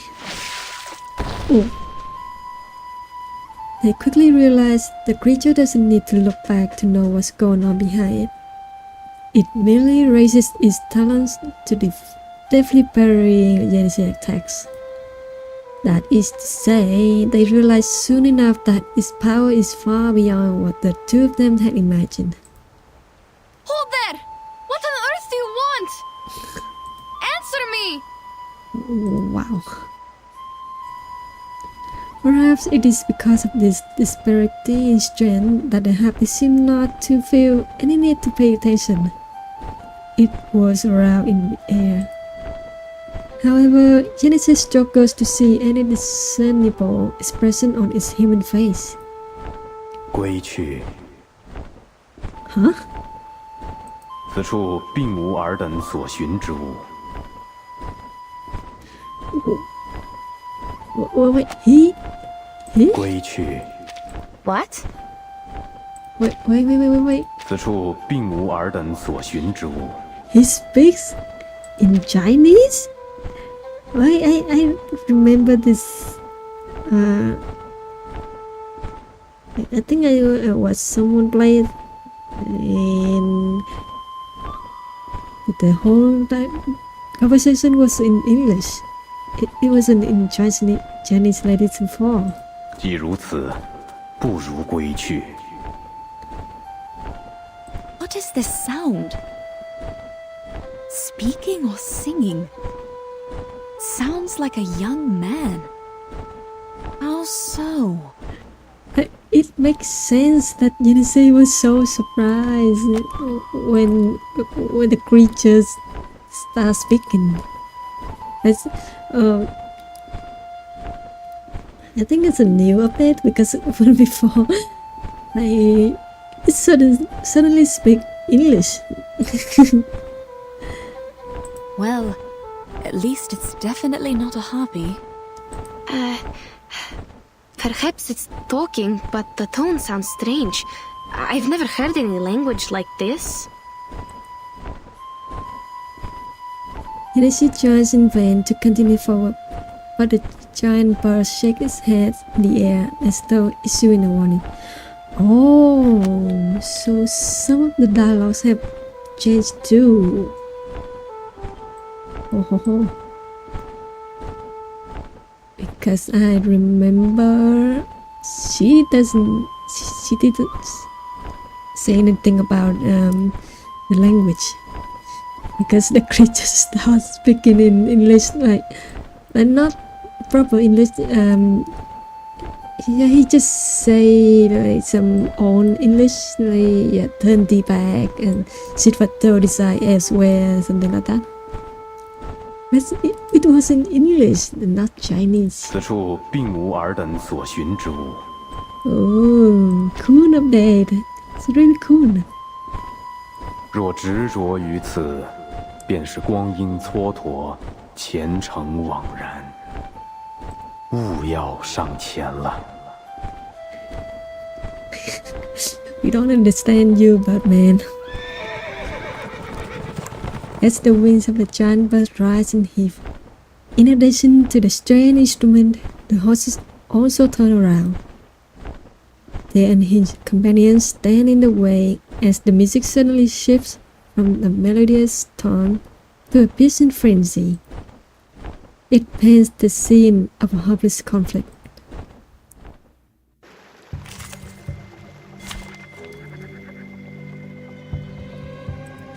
What? What do you mean a seat? I already have Yenisei. Let me use her. Okay, fine. We're gonna continue using Anli and Noah, since this is a Chinese patch. Aseng, get moving.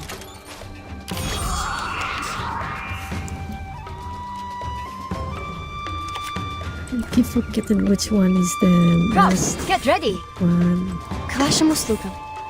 Copy that! The audience will love this. Prepare to be drowned. Thunder! To me!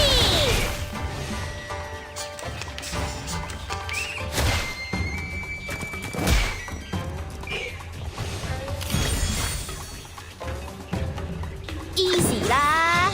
Easy lah. Victory shoot. Props, get ready. Thunder! To me! 梗係我捉你，唔係你捉我啊！ But this game also had NPCs that are worse than the ones I already I think it's took a lot of ideas from Itch.io. A lot of inspirations, I think.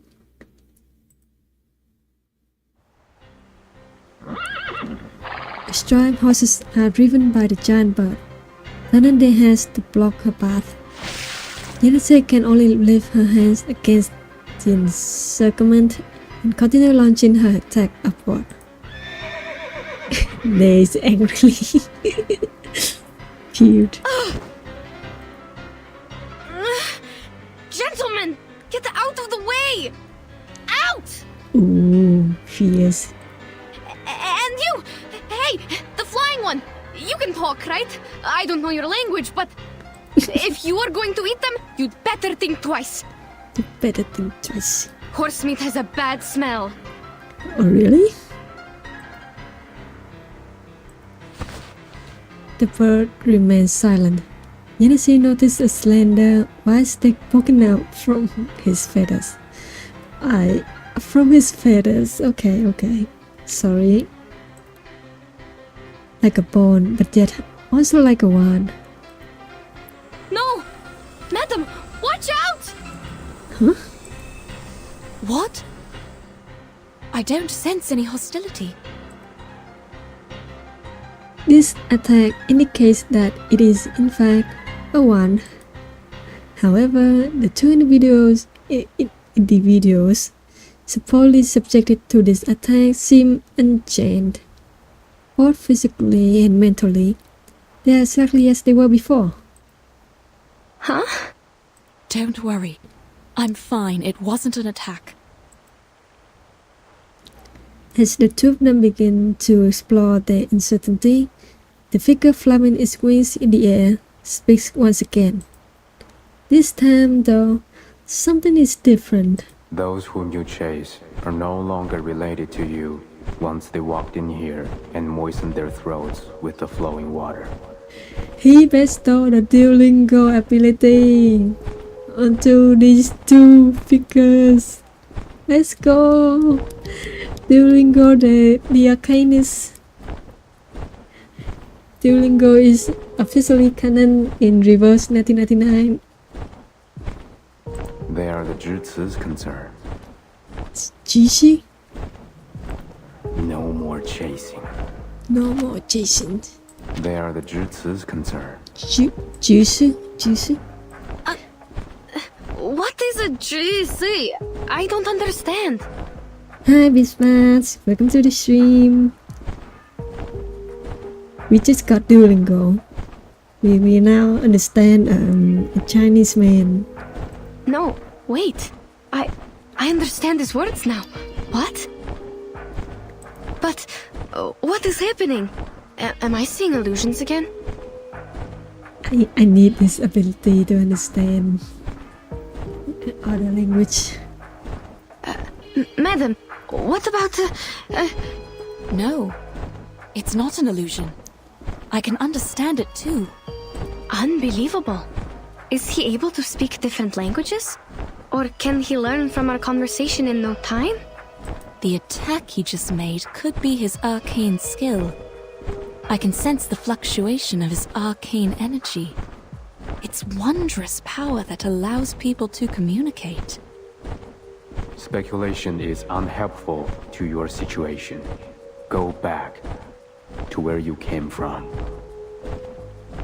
This time, its meaning is clear, but neither these words of advice nor its tone of refusal can shake their resolve. turning back had never been a consideration before, so of course they wouldn't consider it now. No. No. First, you must turn them back.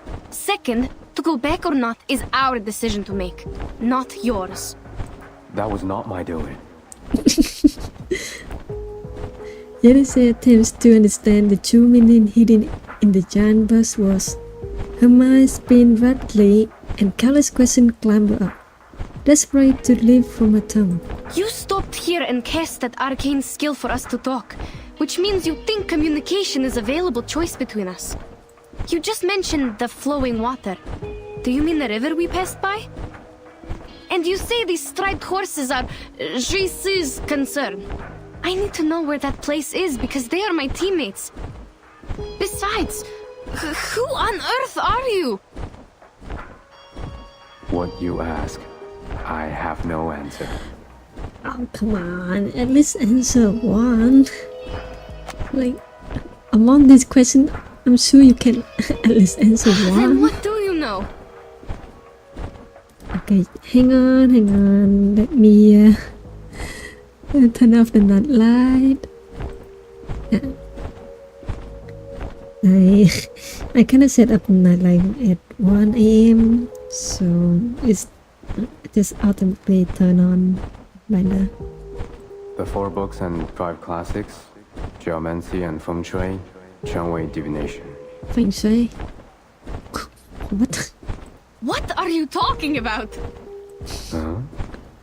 The answers to many questions, naturally. So, Feng Shui is apparently the answers to many questions. So, with this, you can blame almost everything on Feng Shui. Like, if you have a bad day, it's bad Feng Shui. You might need to move your cup, like dress in different color or something. Just blame Feng Shui. That's all. The tap in his tongue seems to come straight from the bottom of his heart. Yenisei, listen to me. We might be asking the wrong questions. But we need to collect more information or buy more time. Whatever we are going to do, we can't just let him go. He will take Mr. Yurien and the team away from us. But clearly he is reluctant to answer these questions.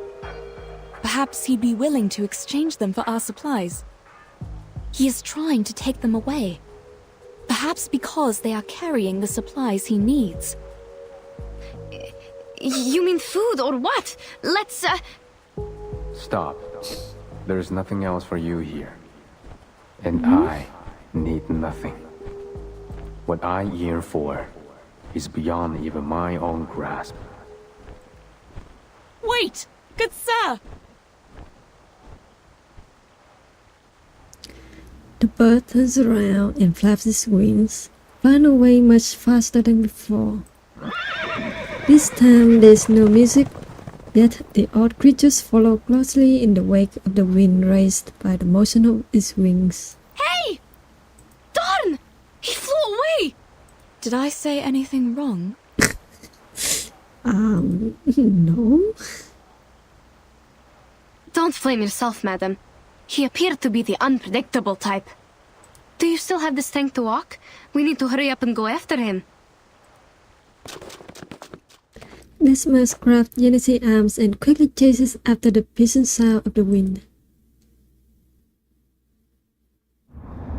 To be continued. Okay, 1 second, I need to blow my nose.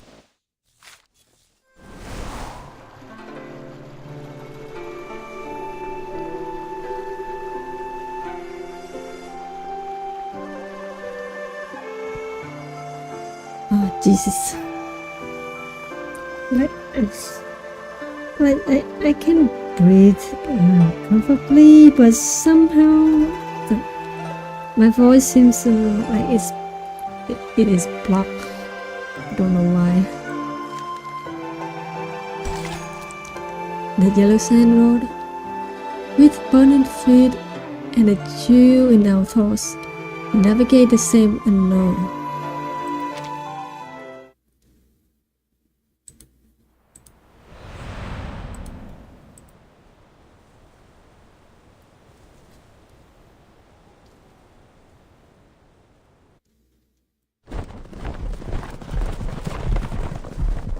Don't really, because I just feel really stuffy, especially in my voice.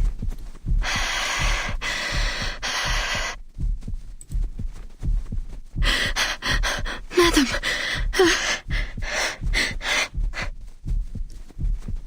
This damaged lips always fascinated deep before. The accent become increasingly labor and the steps slow to a plodding halt. Are we going upstream? If we are, he must be taking his prey back to his nest. Is there a forest there?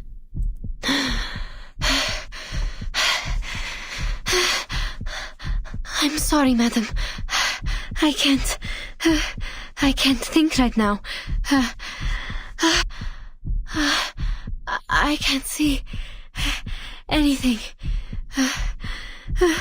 Only stars.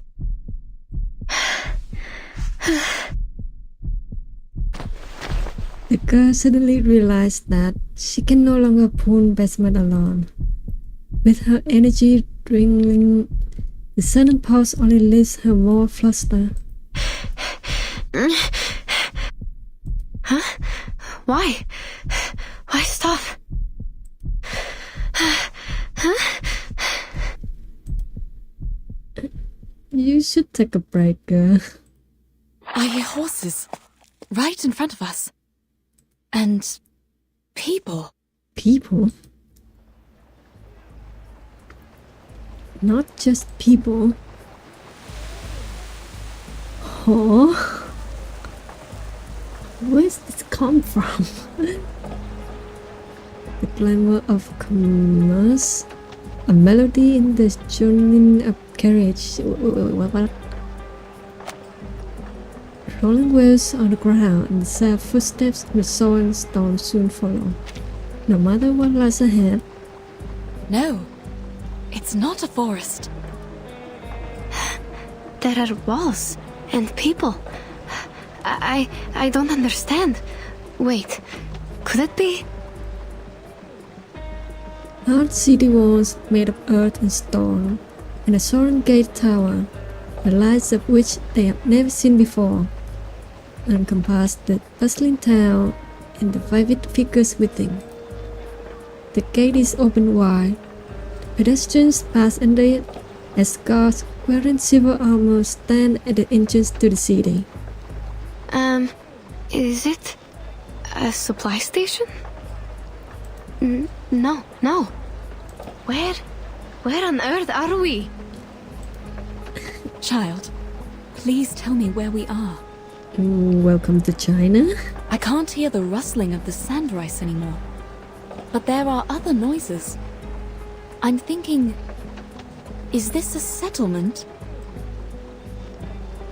The girl shakes her head, failing to answer Besma's question.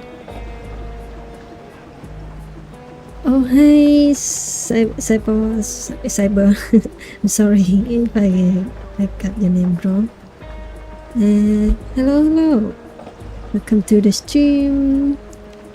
I'm playing Reverse 1999 today. It's been quite a while since I play Genshin, right? Having never seen such a place before, she's naturally apprehensive of all that stands before her. No. At least it doesn't look like one. Not like any towns or villages we've seen. I think I'm seeing another illusion. I see a desert, some plants, and a wooden pavilion on the yellow walls. The roof of the pavilion looks like bird wings, and the people down the walls are quite different from us. Walls and people, right? Only a city has walls around it. I also hear those noises. It's not an illusion. No, you don't understand. Those yellow walls and the gates don't look real at all. I've never seen any buildings like this. A pavilion on the stone walls with 4 pointy tips around the roof? They seem to be flying in mid-air. Perhaps it's just a foreign architectural style. Besides, we couldn't have gone far enough to reach a city. Unless it's a fake one. We must not go there, Ashley. We lost track of the giant bird and the others long before we heard the noises of this city. The last thing I can recall is that the flapping of the huge wings disappeared in the south.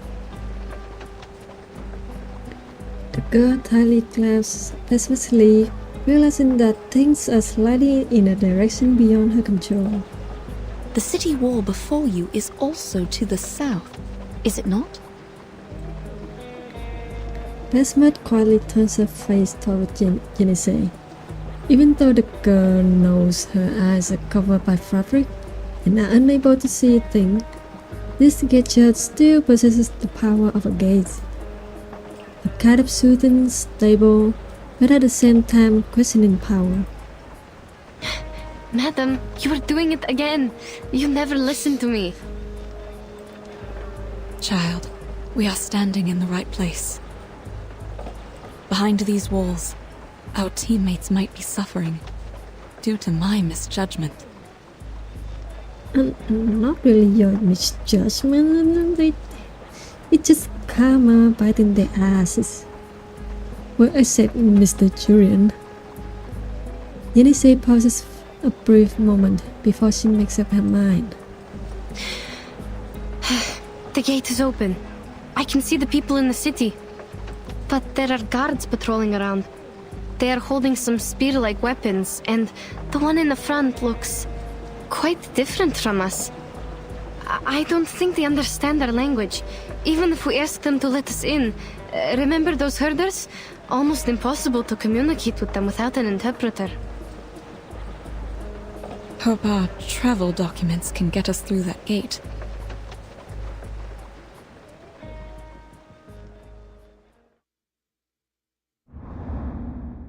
To be continued.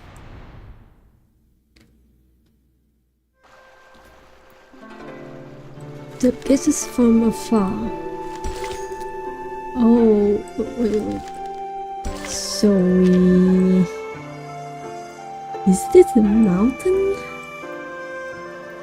Did they climb the mountain and then reach the city? Interesting. Okay. What is this little thing? The guesses from afar. May you, these same guesses, feel right at home.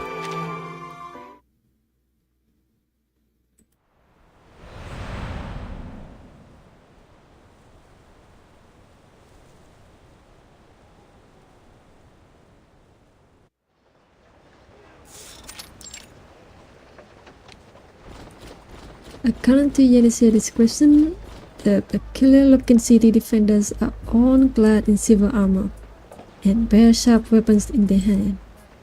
It sounds like a scene from the medieval era, having passed every barrier smoothly on the way from arms. They think the garrison here is also a piece of cake. But as it becomes clear, they are wrong to underestimate them. Even though both sides miraculously understand each other's words, the passes here are still well guarded. Please show me your pass. Huh. Okay, now it makes much more sense than before because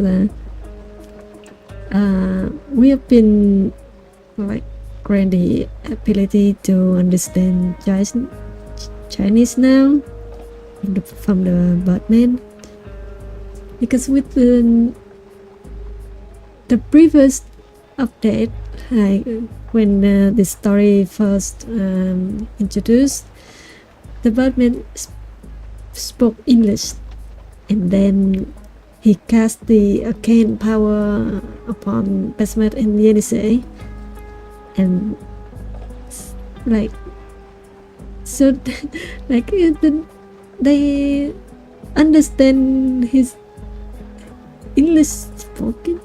I don't know how to describe it. It just doesn't make much sense back then.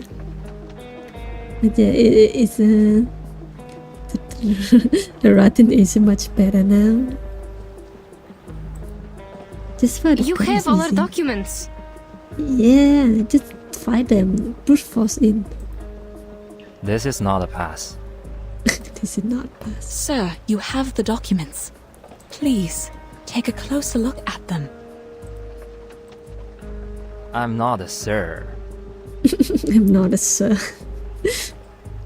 Please show me the right pass, which shows where you come from and where you're going. I wouldn't have been here if I knew the answers. No pass, no entry.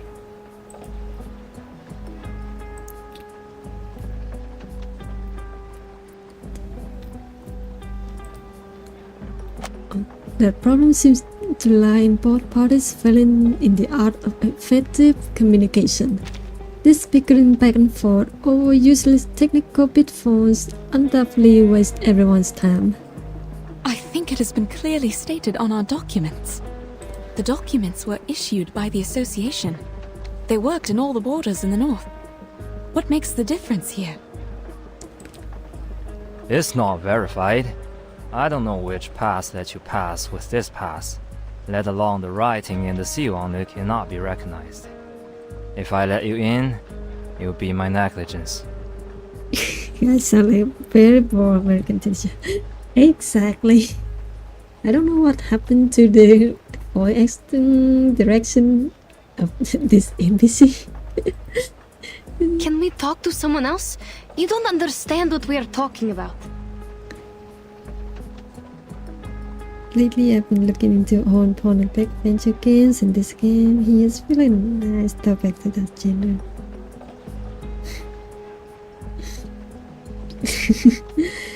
Well, I think you can give it a try this fast. I understand every word you say. Can't let the right respond to that. Very well. If you do, friend, this is what happened. Our teammates were transformed into horses and taken away by a winged man. We think they might have been brought here, so we need to get into the city to find them. I appreciate your explanation, but it does sound crazy, Desmond. This is urgent. I hope you can understand. I've been on duty for over 6 hours. There was no such thing as a winged man. His voice. You can't fool me with your stupid story. I've seen too many of these little tricks. The rule is, no pass, no entry. The defender in silver armor looks like a wall of iron from whichever angle he's seen. As he looks up and sees the wooden eaves above the masonry, rising straight into the sky to cast a shadow over the ground. She remembers the giant bird and suddenly wishes she too had wings. Fine. This man understands our language, but he won't buy it. Yenny? Yenny? Girl? Oh, what? Unfortunately, she doesn't have wings, and so she must find some other way to deal with their predicament. Then I will see if we can make it in without this pass. Jenny? Trying to break in? You're overestimating yourself. Jenny? Just trying, because we are not given any choices, sir. Wait, Yenisei! She's such a...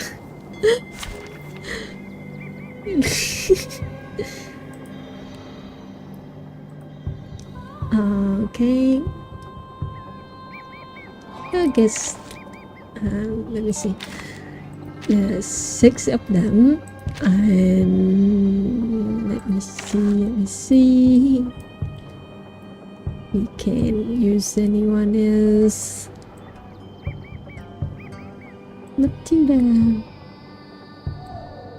There is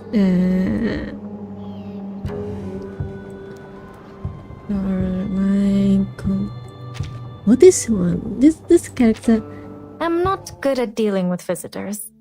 It reminds me of something that I mentioned it before that I really wanted to draw Tiara, right? The character that Kira made in the D&D stream. Yeah, I kind of want to draw Tiara as her.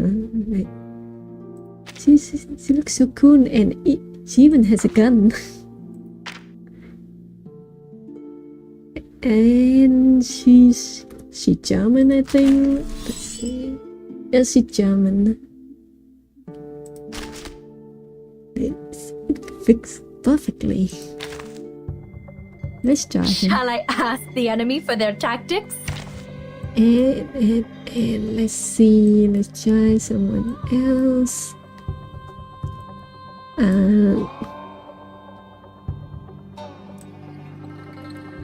I haven't built this character, but okay, what about necrologist? I really want to remain neutral. Okay, let's go. May the flow take their souls to the sea in the north.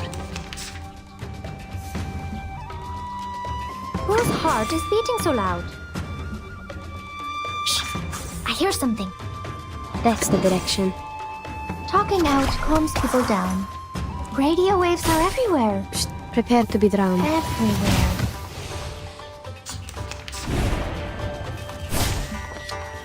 Stop it! One target, single target. I'm listening. К вашим услугам. Please, go on. Please watch out.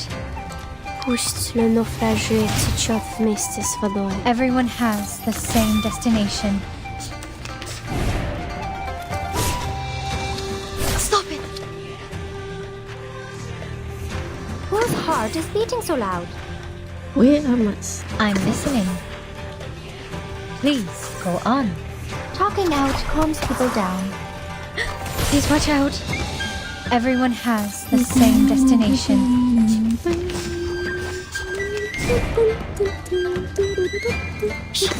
I hear something. I'm listening. Please, go on.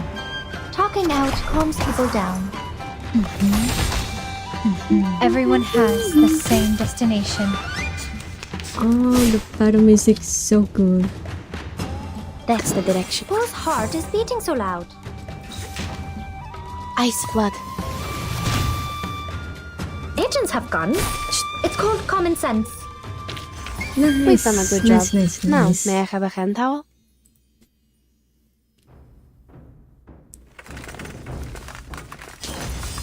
Fight them with deep air. Emptying the class bottles one by one. NSA weapons are quickly depleted. Across from them, the dry iron rod, the poor guard, has become a wet iron rod. Warning! Intruders! Waterbend. Waterbending. Close the gate! Close the gate! The guards on the wall for the city gates respond in a quick and rhythmic. Below, those within the city gates scuff the sand as the gate's heavy cables are twisted in reply, held tightly in expectant hands awaiting their next command. They are closing the gate. This is bad. We have to get in. Or how are we going to get them back? Neither can I just turn away from the clues to the Shuori festival and the mysterious Eastern arcane power. Basmus is really stubborn. As much as Jenny say. Sir, I beg of you. Basmus rushes forward, attempting to pull back the guards and the city gates with all her might. But her lack of sight impedes her, unable to detect the hidden dangers on the uneven packed sand road. A loose stone is enough to trip her, and despite the mess of the moment, it takes her time to get back up again. Don't get any closer. Madam, are you alright? She anxiously helps Basma to her feet, with her other hand tightly gripping an empty glass bottle. They've had countless unpredictable mishaps along the way, enough to write an adventure story filled with belief, and experience more than enough to exhaust the will of any explorer. Perhaps simply allowing the city gates to close is a safer and more appropriate approach. Maybe we should just give up, madam. I'm even thinking if all these things we've been through are just illusions. The unusual terrains, the teammates turned into striped horses, and now this nonsense. I won't let you go in there and risk your life. Basma cannot see her companion's expression, but can hear the hesitation in her voice. It proves enough to add to her struggle to get up again. No. On the contrary, child. The unknown people. The uncharted city. We are very close to what we've been chasing. We were born to run after these exciting and amazing things. You're also looking for an answer from Ask and Acquire, right? Besides, we have no idea how Mr. Jurian and the others are doing. There is more to consider other than our own safety. Well said. Speaking of which, the city is much safer than the wild. You have my word. As for me, I am the Li Zheng of the biggest merchants hub in this city. You can address me by my title. Li Zheng. Or they give an explanation. They didn't give explanation in any other pages. Low-ranking governor official responsible for taxation and housing. Alright. In page 215, it mentioned that this the story, the North on Shuori, was, I think, is based on the Tang Dynasty. Let me see.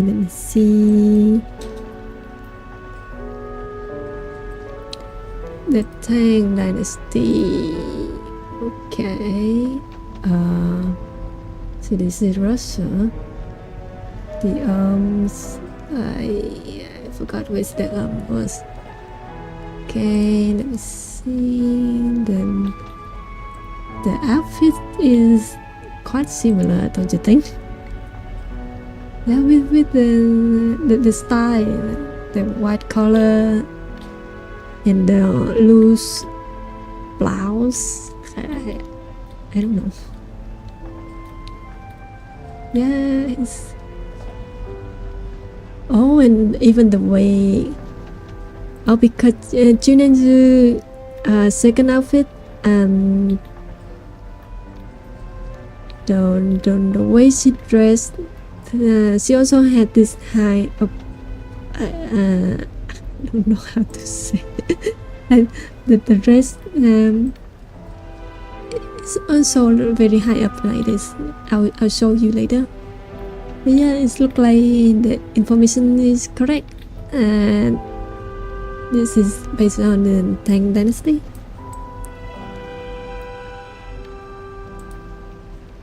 Li Zheng? Li Zheng. He sounds like a decent gentleman. Li Zheng, they are the intruders. Li Zheng. Is it Li Zheng or Li Zheng? Noted. The situation is under control. No need to close the gate. The ladies look like foreign merchants. Their business is within my purview. Besides, it's holiday time. They could be here for the celebration. Don't be so harsh on them. Oh, thank you, good sir. Understood. Very understanding of you. The ghost holds his hands in front of him and makes a gesture that Genesee cannot understand before retreating to one side. Oh, it's the kind of bow that you push the fist on one hand under the palm of the other.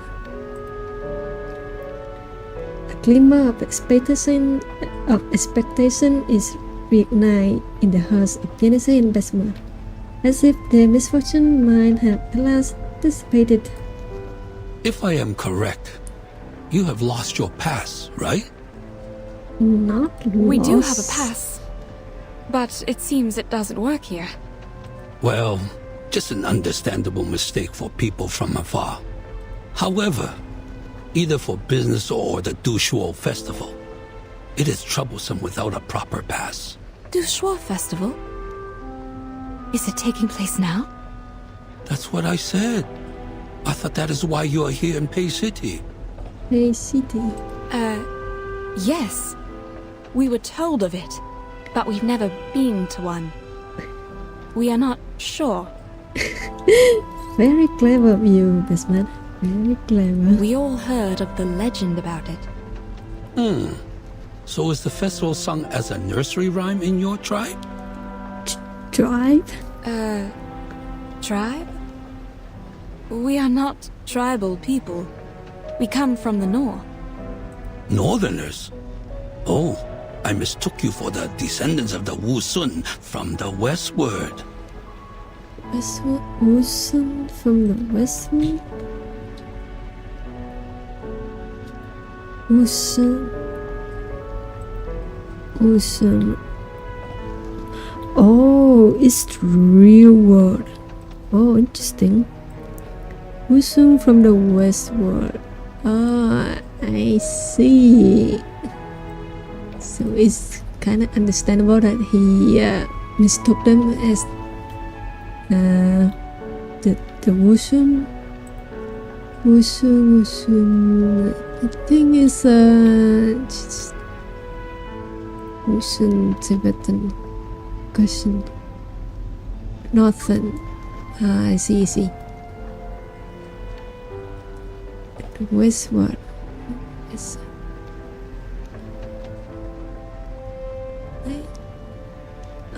Is that like from Mongolian? It's somewhat like is Russian. We learned something new today. Yeah, tribal people. Okay, understandable. So it's really cool to see the games mention some real life historical stuff like that. I didn't even think that it's a real word. It is said that they have migrated outside the Jioloman mountain. No one has ever met them until now. Your clothes also have a unique style. I should apologize for my mistake. What's more, this lady by your side has red hair, green eyes, and fair complexion. The features match the records in history books. History books? Mr. Li Zheng, in your history books, do you have... Like I said, you may just call me Li Zheng. The book says, Wu Sun, one of the tribes in the western regions, has the most unusual appearance. The present foreigners are their descendants with features of green eyes, red hair, and the looks of macaque monkeys. What? Some foreigners descended with features of green eyes, red hair, and the looks of... What? Hello?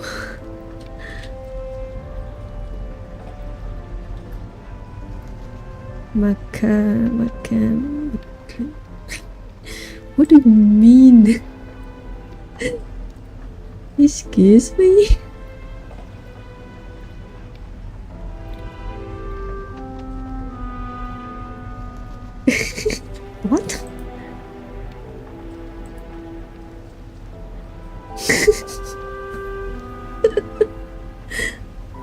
Okay, got it.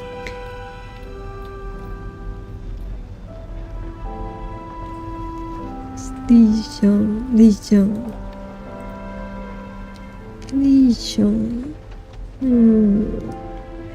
I think the name. I think his name also means something. Let me check. Legion.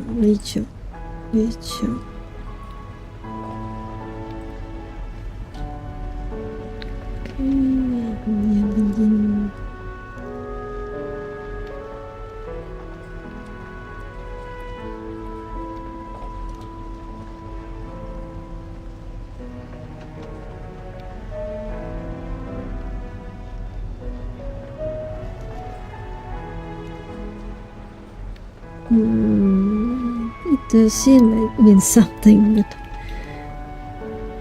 maybe I have a look at it later. Legion. Because all of these Chinese names, but then they only mean something. This is what the monkeys like caught me up guard. Monkeys? Maybe we can't believe every word in the book. No matter. Yeah, right. Where were we just now? Was it... Shuori Festival. We are here for the festival. Oh, right. Exactly. The old man in front of her seems to be full of interest, and with his hands clasped, he resumed his topic. The Pei City is famous for its grand celebration and joyful spirit during the festival. It attracts countless travelers from far away every year. I could only imagine how hard it was for you to arrive here. Well done. Thanks. However, forgive me for being offensive. It seems you have lost sight in both eyes. Yes. Would that be a problem? Under this city's caring policy, you have the privilege of traveling without a pass. Really? What kind of privilege is that? How come you've been so nice? What is this?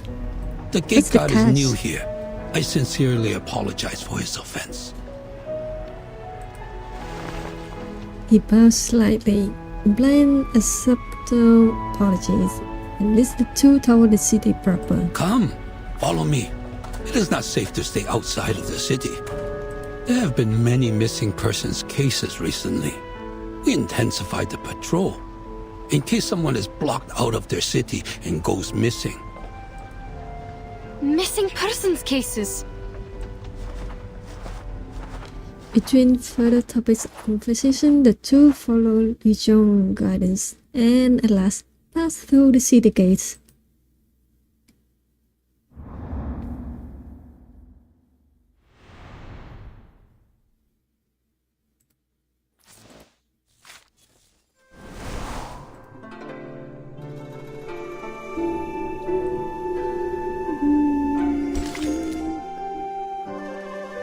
Question and answers.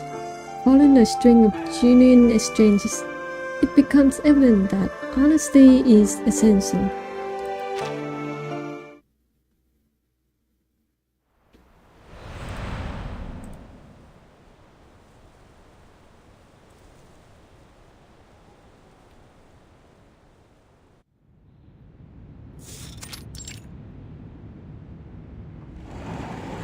Li Zhong leads the two of them up the city wall to a connected inner chamber. Yenise cannot shake the notion that her next step will land on thin air, until they at last enter the room and she can let go.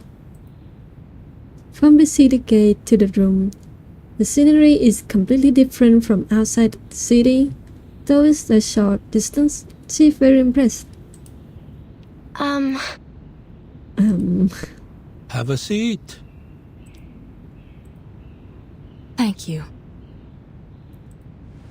Here, madam. I don't feel any chairs around me. How am I going to... Floggen. It seems the people here sit on their heels. Here, cushion. Cushion. Just make yourself comfortable. The two of them hobble onward, imitating the old man's unfamiliar postures as he kneels down beside a low table. You ladies look better now. What were you going to ask? There are many fears and doubts in their hearts that beg expression. However, the first break the silence in nothing more than an odd query. Your walls, won't they collapse? What kind of question is that? Why do you think that?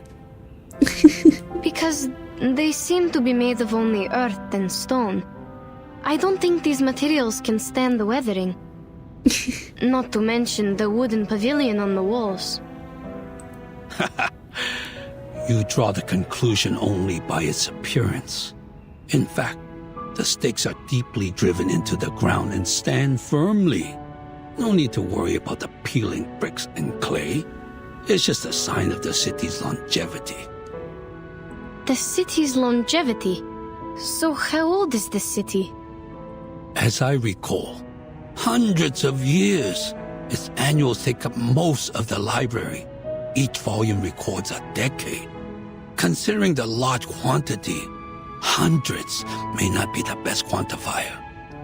There are many historical sites in the city. You may take your mother for a site tour. Madame Besmirch is not my mother. Miss Pierre, oh, I apologize. I forgot about her sight. Between his words, Li Jong instinctively cast an apologetic glance in Besmer's direction. Though she cannot see, she seems to feel something and turns her head towards his voice. That's all right. People often mistake me for having good eyesight because I walk around freely like others. The silver lining is, we have a caring policy in this regard. We're here to help whether you need assistance or not. You keep talking about my eyesight. May I ask why? The government is obliged to provide help to people with severe impairments, including those who have lost their sights in both eyes. Isn't it the same with the Northerners? I can't say for sure. You can't see it anywhere. Oh, if my question is offensive. No, that's fine. More than fine, actually. In the North, I have to do more to be treated like an ordinary person. I see. I've heard that people at the North idolize the strong and pay little attention to the weak. Little did I know the disabled enjoy no privilege. But now you're here with us in Pei City. Please rest at ease. Moreover, you speak fluent Hanese. I'm sure your stay here will go swimmingly. Hanese. I see. So it's called Hanese. I think in Vietnamese we call it hang, like HAN, and then there's I don't know how to call this. Yeah, it's just hang. Yeah. You mean we are speaking the Hanese right now?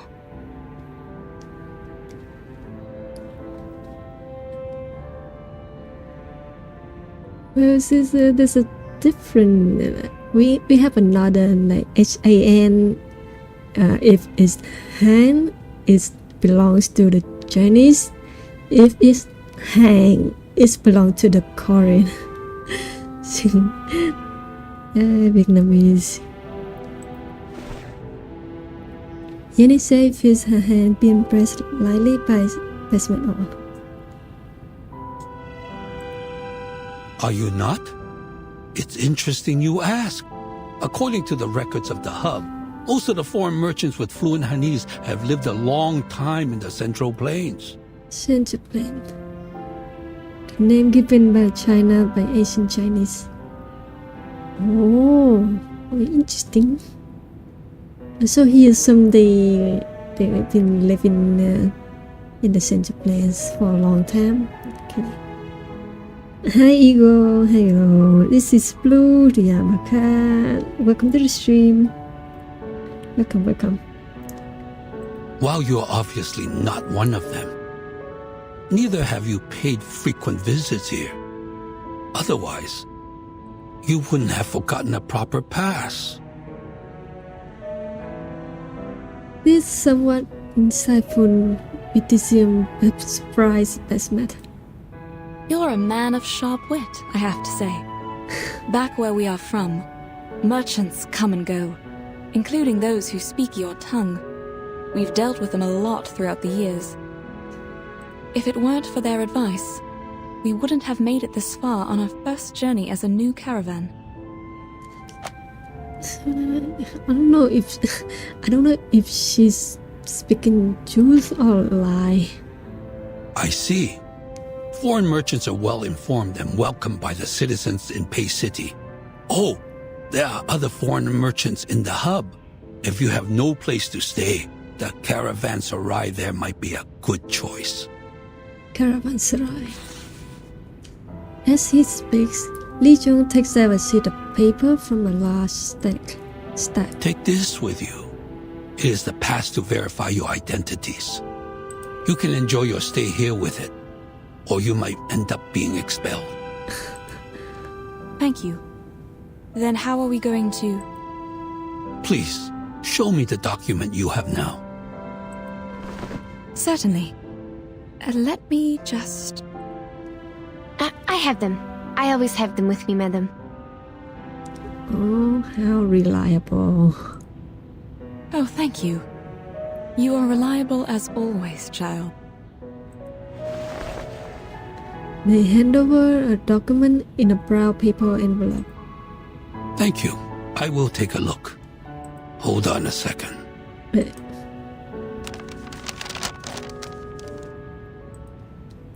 On this document, besides a drawn red seal that roughly illustrated its purpose, the remaining descriptive handwriting looks like scrawl symbols, with the beginnings and ends of a sentence connected hastily without leaving any gaps. Huh? The embarrassment between reader and writer grows like a bubble waiting to pop.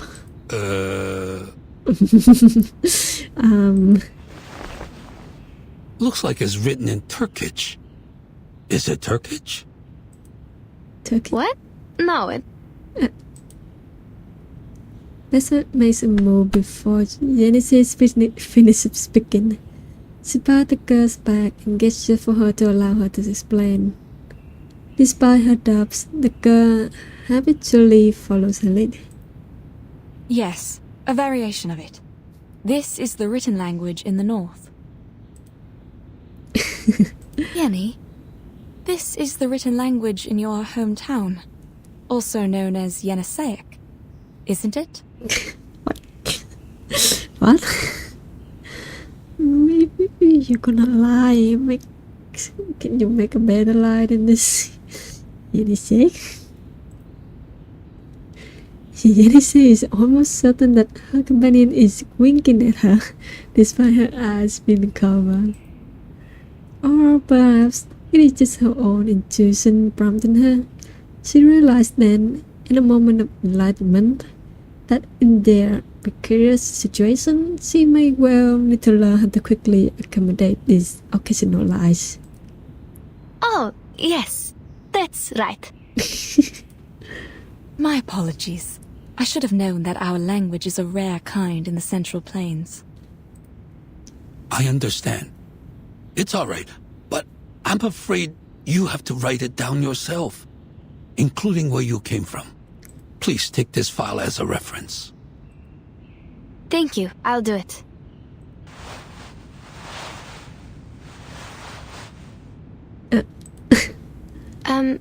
Sorry, but I don't think I can read it. Just...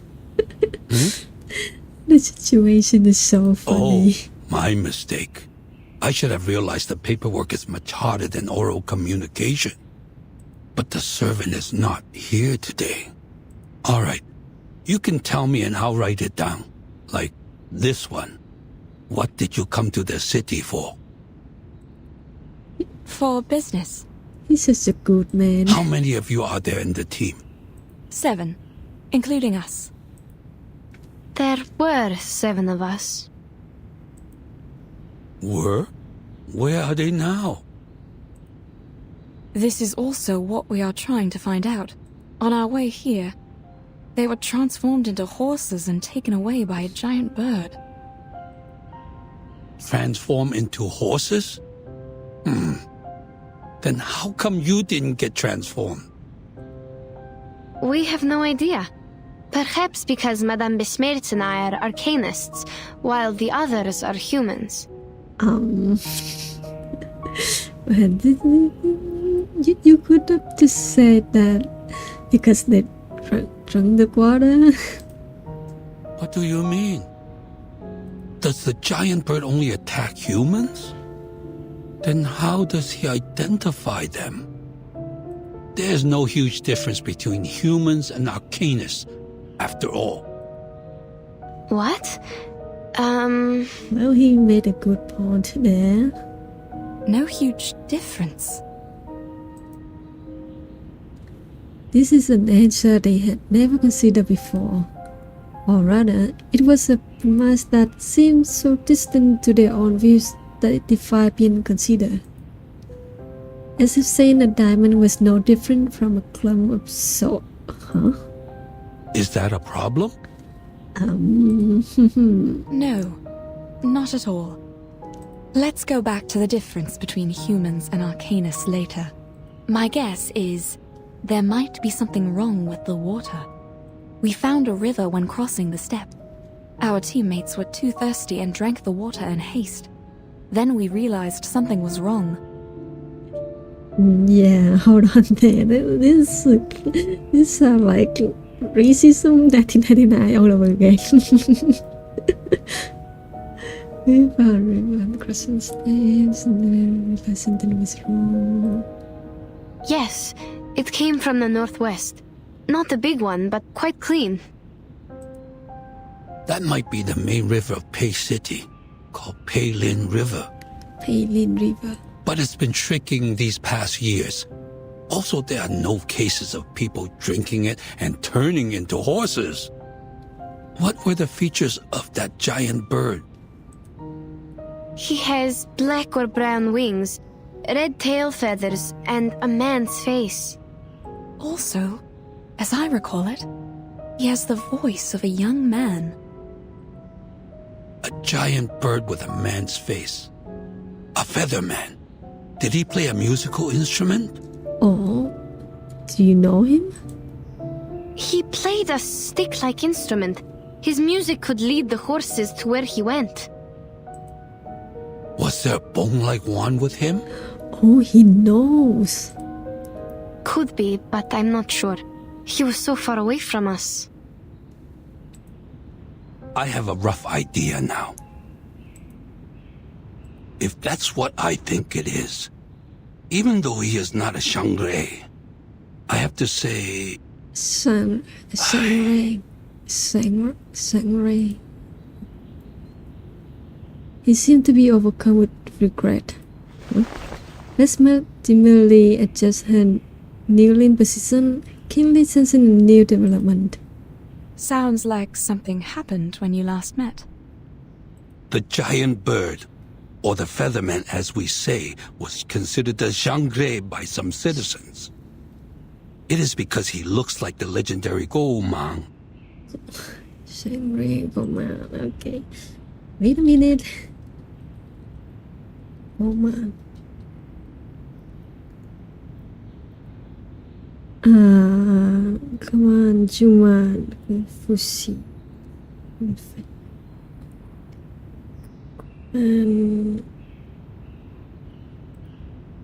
Let me see if I can translate this word.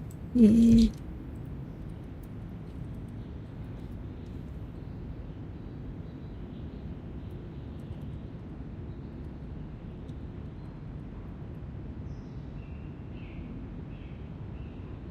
man.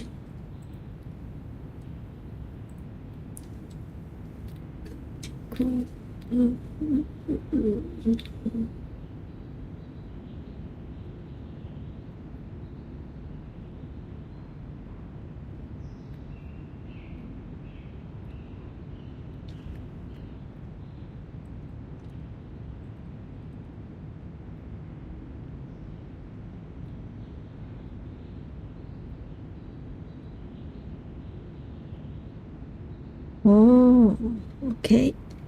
So the word Goman. The go is like a hook, and the man is it's like the sharp edge of a sword or a knife. Like, so Goman is, I think it's to describe that they have sharp hooks, talons, something like that. And its appearance is, yeah, it's pretty similar to our Federman, right? Goman. Ah, okay, interesting. Learning more new thing today. It's a Federman, okay. So he looks like legendary command. Okay. Sunray. I wonder if this Sunray can also be just like Sunray.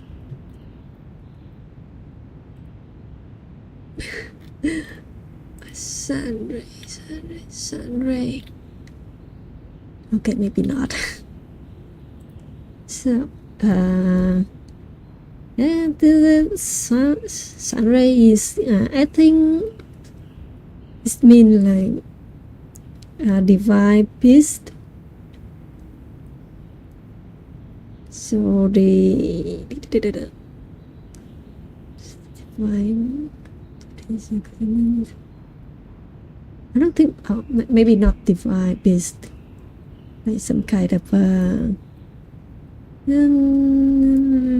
mythical beast, and Gaman is part of it. Okay. What is this Xiang Rei? Is it some kind of guardian? Oh, they're explaining. Not exactly. In most cases, Shangri is just Yao, but in a good way. They are benevolent, using their power to help people and bless the area. More works. Okay. Yao Chinese mocktail. Oh, Yao. Oh, so this one is real. Okay. Yao. 1, 2, sunray. Okay, this is an interesting read. A Yao to want to do something, and is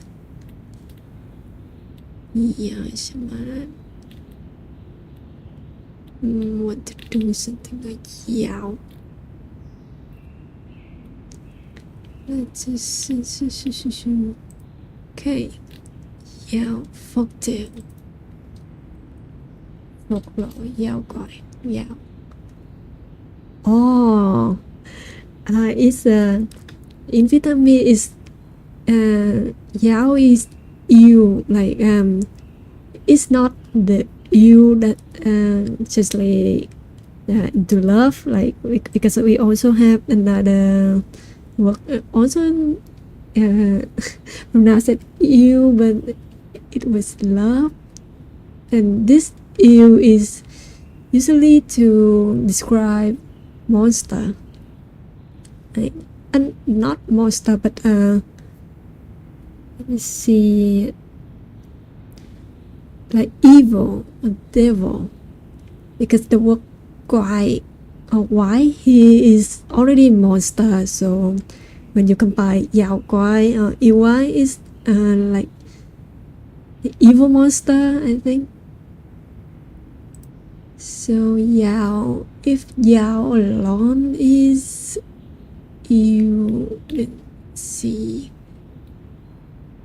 I think yeah, maybe evil is not the right translation here, but consider them as yokai, like in the Japan, like we have good yokai and bad yokai, right?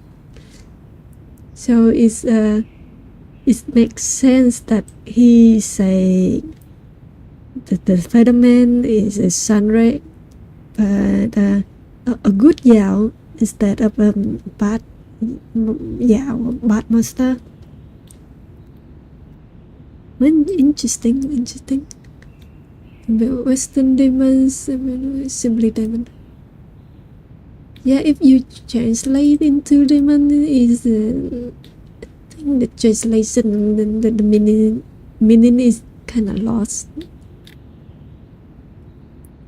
Yao Gui, Yao Guai, Yêu Quái. Okay. Interesting. See. So then not much thing about Sunray.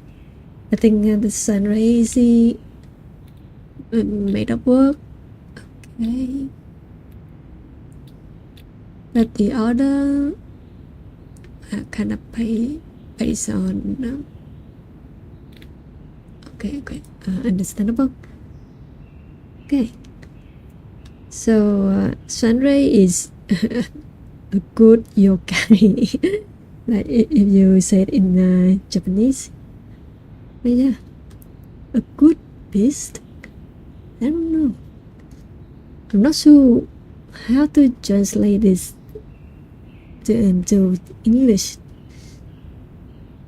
That can keep the meaning closest.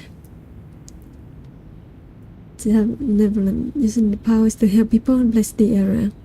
Okay. Before your report, there was someone else witnessing a featherman with a bone wand.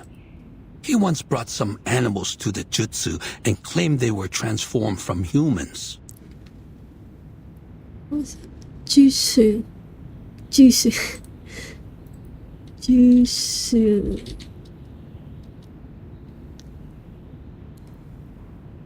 This is exactly what happened to our teammates.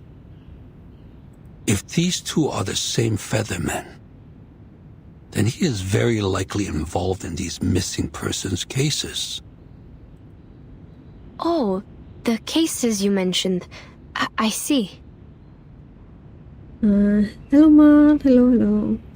I'm just going through the story and then checking some words that they keep throwing us at. But yeah, it is interesting that most of the new word I'm learning today are actually real. It's real. Not just made up words for the sake of the story. Too bad that witness couldn't remember anything, even the slightest feature, for us to draw a picture. Since no one could provide other evidence, her word was considered nonsense. The Fa Cao thought she was possessed and suggested she take a break in her hometown during the holiday.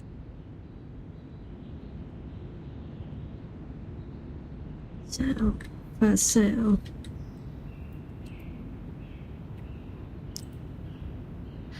We want to pay her a visit. Will she come back?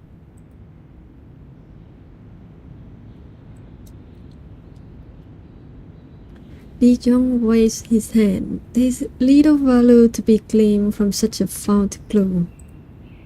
I'm afraid not. She worked as a Julie in the Jutsu. It's not a crucial position, but clearly not suitable for a possessed person. There's someone filling in for her now. I am very confused about the word Jishi now.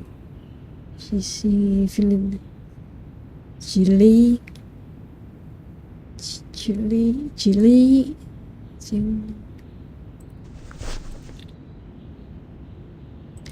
Yenise grips the fabric on her knees. She's as persistent as a soldier when executing orders, and this time is no different. What if I can offer a drawing of the Featherman? Yenny? He was far away in mid-air at the time. I couldn't see the details, but I remember his outline and the color of his wings. Besides, I have experience in making sketches and maps. I can totally make a drawing of him. Really? Sketch? Map? But we can only attach your drawing to the wanted poster for the moment. We can't put him in prison without solid evidence. Everything is yet to be confirmed by the court. But a drawing is better than nothing. Please give it a try. He's so supportive. We all know how the drawing's gonna end. Here's the brush and the ink. Help yourself. Yenise approaches the table and picks up the brush that was used to write just moments ago. This is the same long pen you just used? That's right. And this is the ink? But it won't adhere to the pen.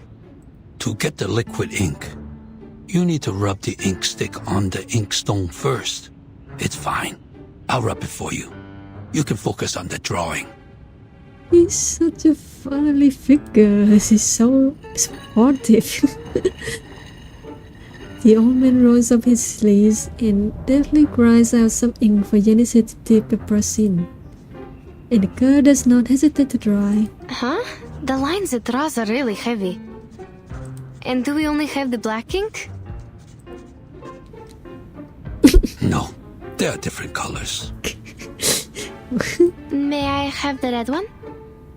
Oh, she's so cute here. Please hold on.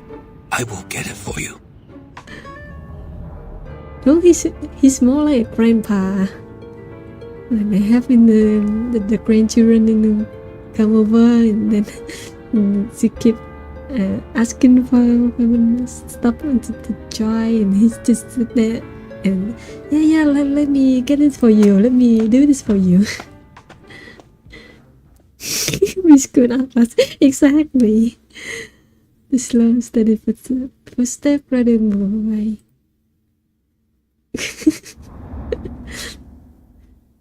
This is so cute. Chaos. Oh, it's just. Oh, it's Junanju. Ah, the little things that the citizen was so cute. It was so. Oh, I see. So that's why the citizen. How cute. Very, very cute. Oh, we can exchange the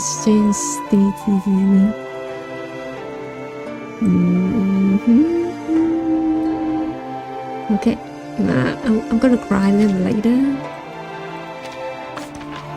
Jinazu.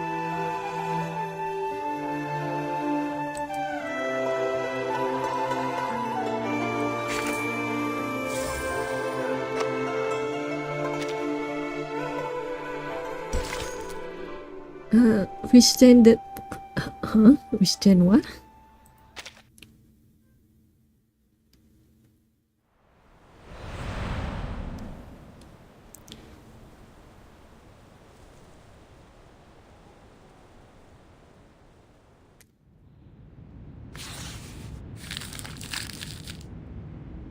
This is great. With your drawing, we can issue wanted posters to find the Featherman. You stay silent. Any questions or concerns? You mentioned a former employee of the GC, or should I call her the Gili? You said she had seen the Featherman and the animals he brought. Then maybe he will come again today. If he shows up with our horse teammates. That is to say, the Featherman she saw is the same person you met. The old man follows his train of thought to his destination, frowns and ponders, before taking the brush from his holder yet again. Every time I see this phrase, train of thought, I think of Kira. And she panicked and then just thought of Jane. It's so cute. I think it's when she's trying to remember the emergency numbers, I think. Thought of Jane. He neatly spreads out a new piece of paper, rubs an ink stick on the slab, and begins to write with a calm and swift hand. In this case, a visit to the Jitsu might be a good choice for you. I will write her letter for you. Please take it to the Jitsu and show it to Jiu Nangzi, the current Chu Li. If the Featherman has been there, you can take over the animals he brought to her. Jiu Nangzi, Jiu Nangzi, Jiu Nangzi, Jiu Li, Jiu Nangzi. Even if he hasn't, you can still proceed with the letter. Since Jiu Nangzi is a very warm-hearted, she should be in the Jitsu right now. You can find her there. So I did some research before in Jiu. So this word is like it's a standalone words, and these two, even though it's two syllable, I don't know, but it's a whole word here. So it was translated into Vietnamese. It would be khúc nương or củ nương, and the first word means I think it was translated into 9, and because she's mentioned that she's the 9th daughter in the family, I think. Yeah, we keep calling her Little Nine. Bé chín something like Little Nine. It's very cute. Thank you. Like Sao Chu Nancy, Sao Chao Chu. With this glimmer of hope, the turbulent emotions of these two strangers in a strange land find themselves anchored, temporarily at least.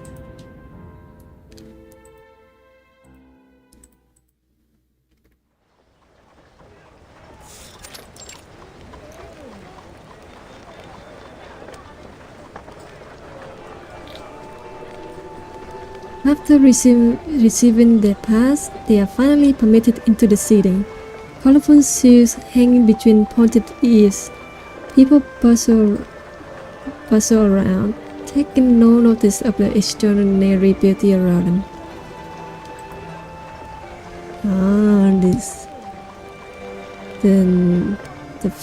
The outfits is really that Tang Dynasty. The way they dress, let me see if I can pull out a picture.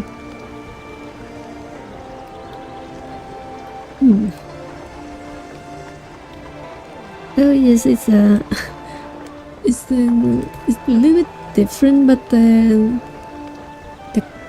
way they wear the dress, like outside of the shirt or the blouse, think a little bit higher, then it's kind of identical.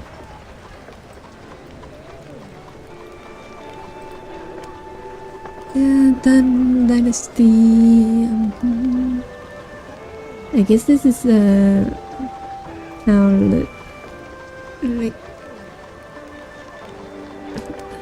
I think these are more like the royal dresses.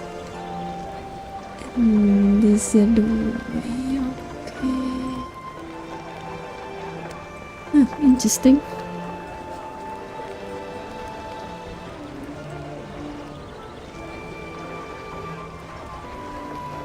Oh, wait.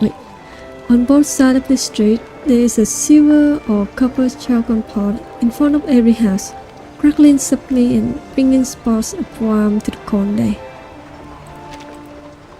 We should go, Yenny. It's really cute how Besmat called her Yenny.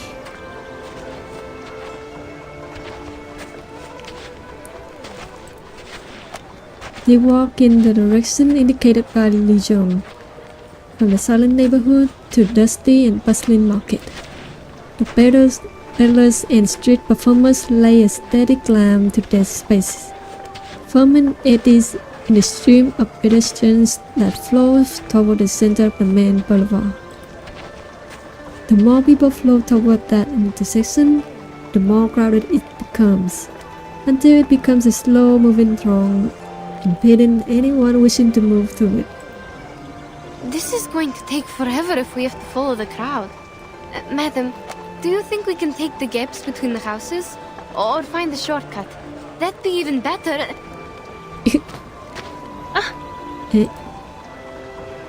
Insisting on politeness in a crowded space like this can often lead to such accidents. Careful. What's wrong? Sorry, we were in a hurry. Are you alright? Oh, no problem. Don't worry about the bumping. Oh, aren't you the foreigners? I've never seen any red hair in the city. It's pretty. Yeah, the way they wear the dress high to cover the chest.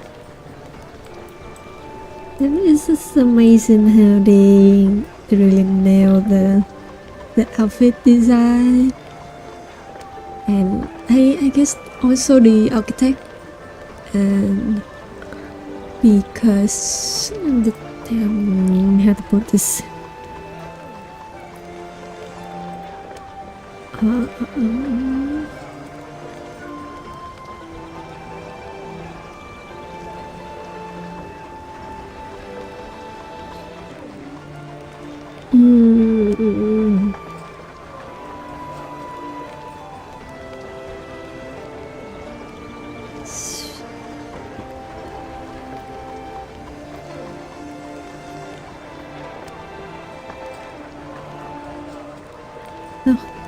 I was looking up to see if the Tang Dynasty was famous for is like the foundation of building, like the walls and stuff. I think I read somewhere that there was a dynasty that very famous for it, but it looks like not sure if it's from the Tang Dynasty. It's holiday time. It's fine to stumble into people. But what's with the rush? Where are you going? We're going to the GC. GC. Oh, but the way there is crowded with visitors. Maybe you can take the other road. The gaudily dressed woman froze, clearly pondering how to describe it, but it just as soon distracted by commotion. A group of strange black creatures appeared from somewhere nearby, dragging their long tails before soaring to the sky in the air. Huh? Oh no, they're Juyes! What are they doing in the street during the daytime? Juyes? Juye? What's that? Some kind of critter? Juye.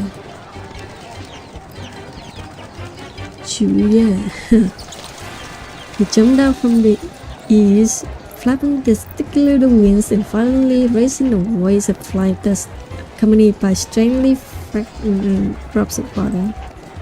An extraordinary smell. Like liquor. Liquor? The travelers on the street run away, howled by the creatures flapping their wings, and everywhere they turned. Why are they here? Oh, I smell liquor. A lot of liquor. Who broke the liquor jar and attracted them here? People, a Julia in the street during daytime is a sign of auspiciousness. Stay calm. Auspiciousness? It's coming our way! Watch out, madam! It seems as though the ringleader's movements are even more exaggerated than the others, perhaps realizing that it is being underestimated. It flies straight towards the center of the ground, ready in its talons. Cool.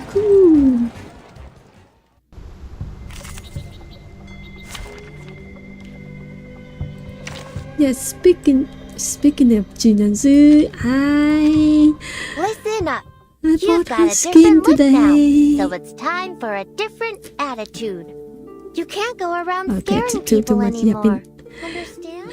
I bought her skin today because it's payday. And it's really pretty. Like I think it's the advanced something. I don't know.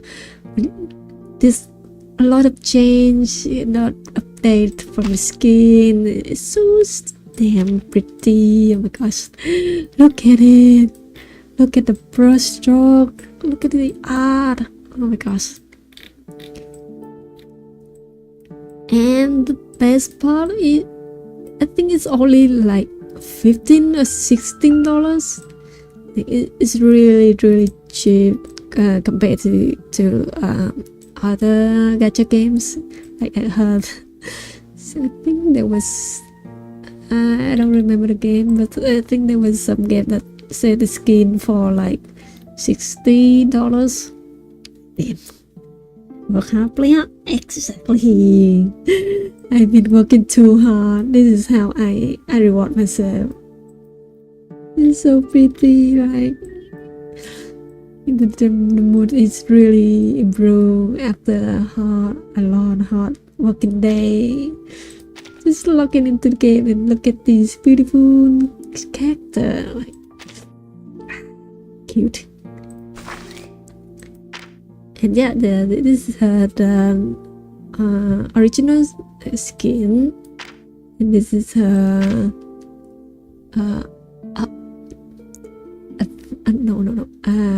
inside too. It's really cute. Fit, look at her fit.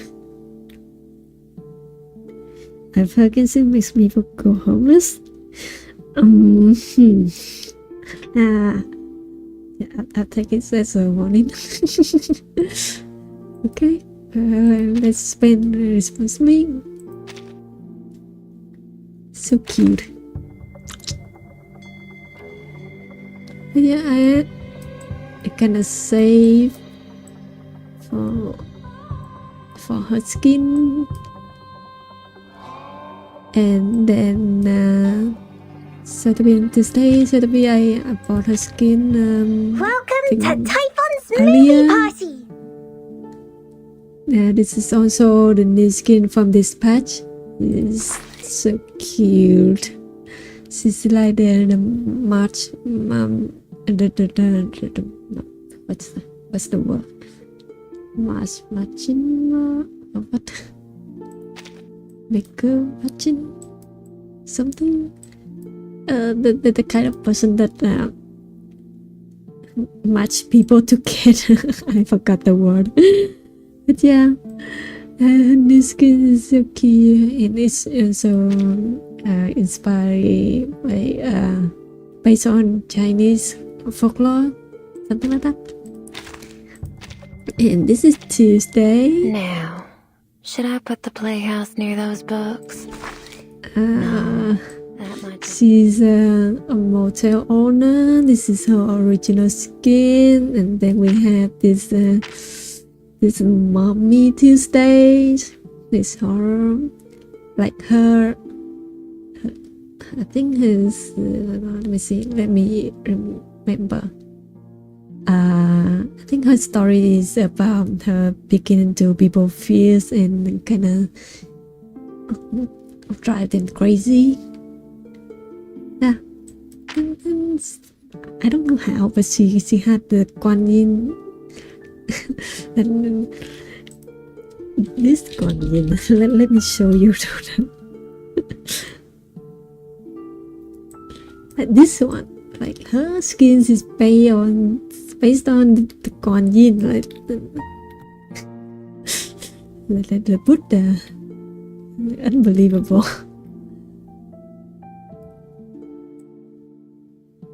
But yeah, it's incredible. Yes, the art is so nice, and the light today is so smooth.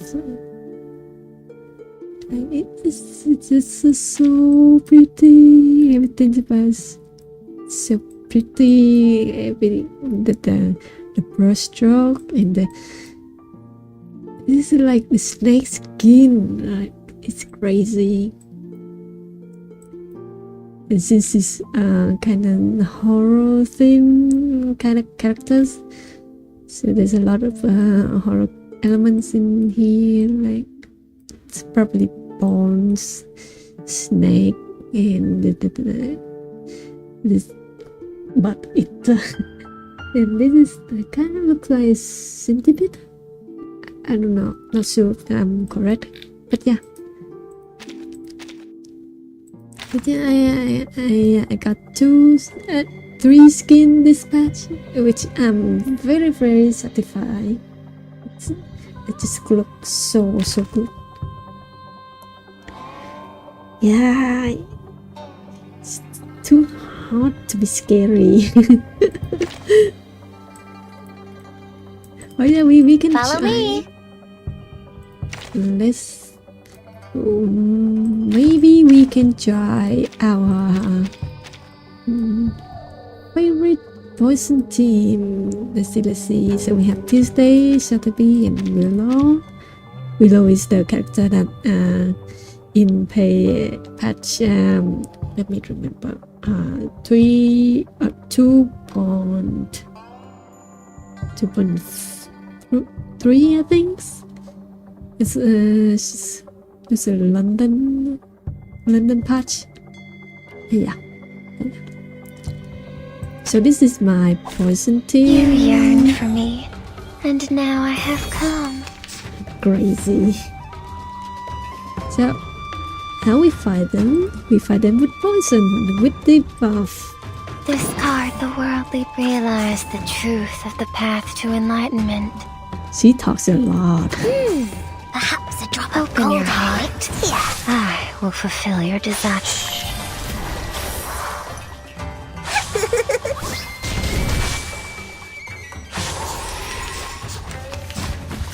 How rude! Ow! And we let poison does the rest. Absolutely amazing. Discard the worldly burdens of life and death. And then we use Heed my prayer. I'm not sure, but just I call upon you. The moon's reflection is but an image of Get back and emptiness. stay back. Be gone.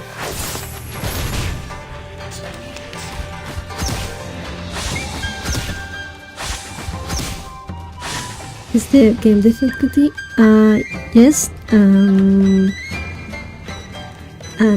Because we are currently in story mode, so the requirement for character levels won't be that high.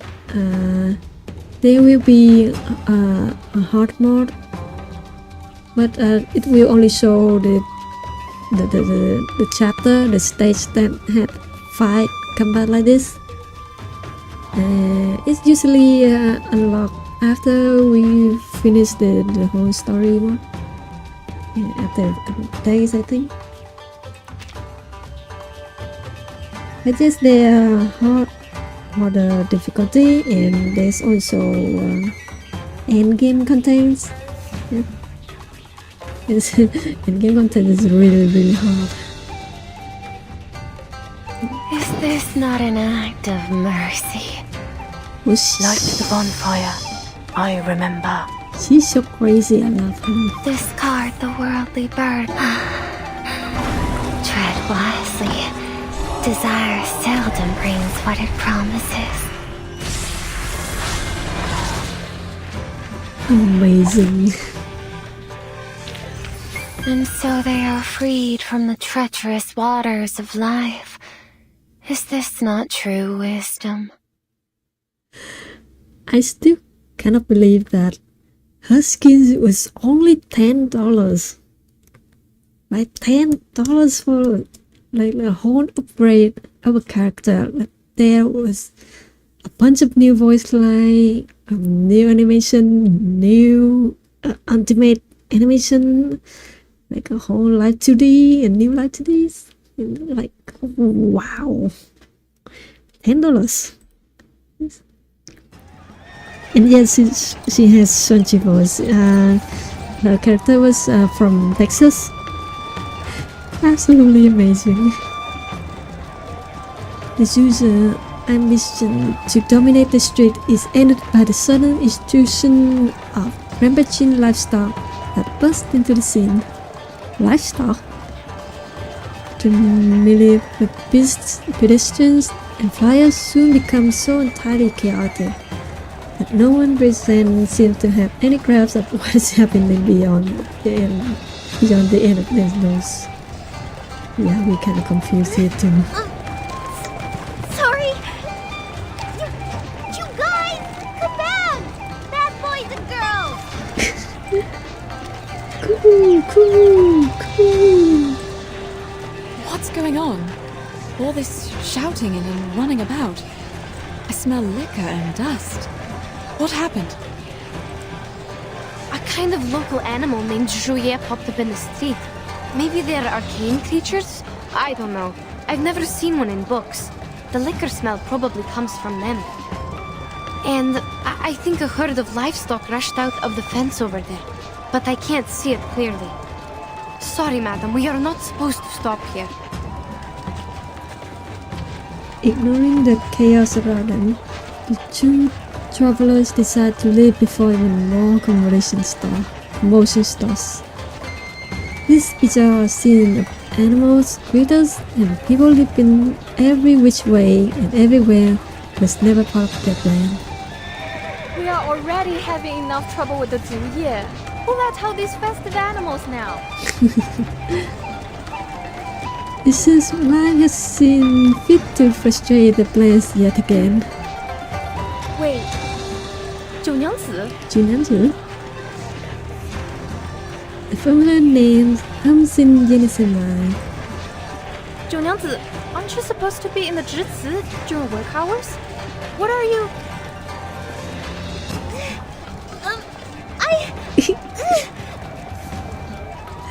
Oh. No time for explaining! Anyway, they're escaping! And I'm losing them! Junanse? That's the one Li Zhang told us to talk to, isn't it? The girl named Junanzi tries to sound as realized as possible in flying, but the scene before her is one of this. What? Obviously and rapidly spiraling out her jaw. A panic sweat drips down her forehead. Oh, it's kinda cute. If she lets go now, these wild creatures will wreak havoc on the market street and everyone on it. Madam, The innocent instincts tell her to step forward. She looks towards the Jishu, still out of sight in the distance, then turns back to look at Desmond. Desmond can feel her gaze and nods gently. Go. I will wait here. two of the horses suddenly bore forwards, as if testing the strength of the people behind them. Eh? Please, guys! I can't hold on anymore! The girl in the center of the crowd strains to keep her eyes fixed on the horde of animals more than outmatching her strength. Her obviously wanting control does nothing to contain the chaos. All she can do is twist the hem ropes tightly in her hand, winding in one hook after another until it is so tight that rough edge drop cuts into her hand. Oh, let me help. Oh yeah, I'll help too. I wonder how these animals got out. It is at this moment that finally hitting the cone to come to their senses. The crowd begins to rush forward to assist. Finally! Thank you. Thanks, everyone. Please, help me. Pull harder. Hold on. You all get a drink on the house. No, you don't make promise out of nowhere like that. It's fast for the business.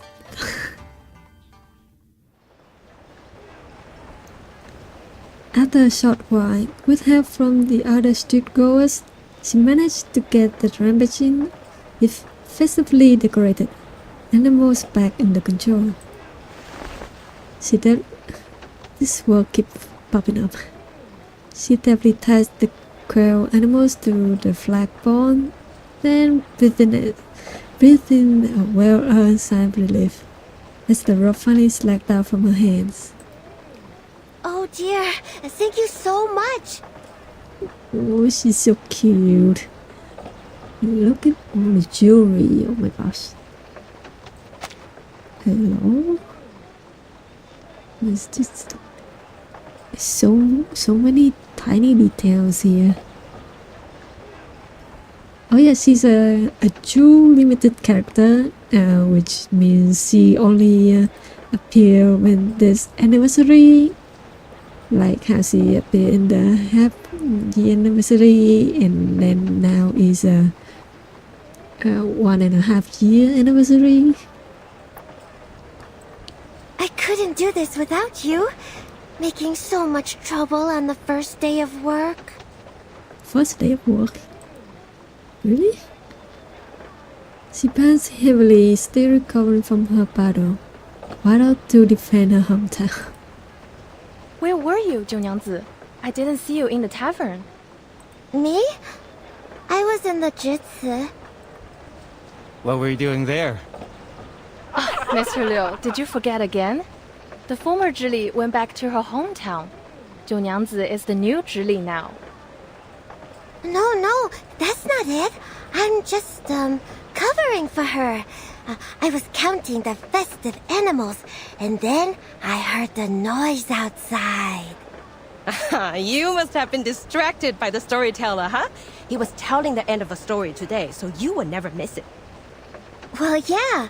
I thought he might tell the story of Xiangrui, so I hurried out and forgot to lock the fence. Oh. Cute.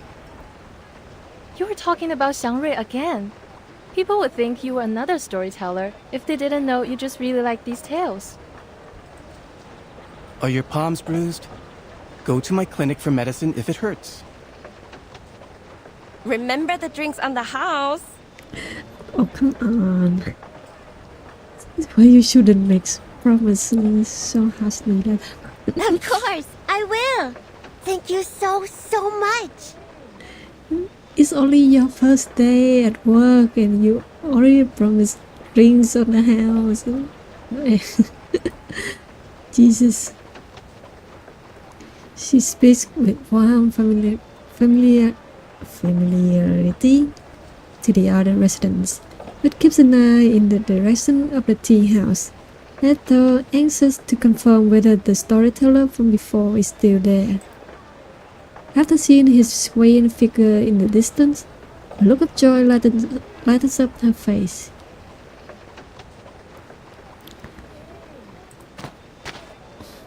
Yenisei quietly observed the scene and retreats.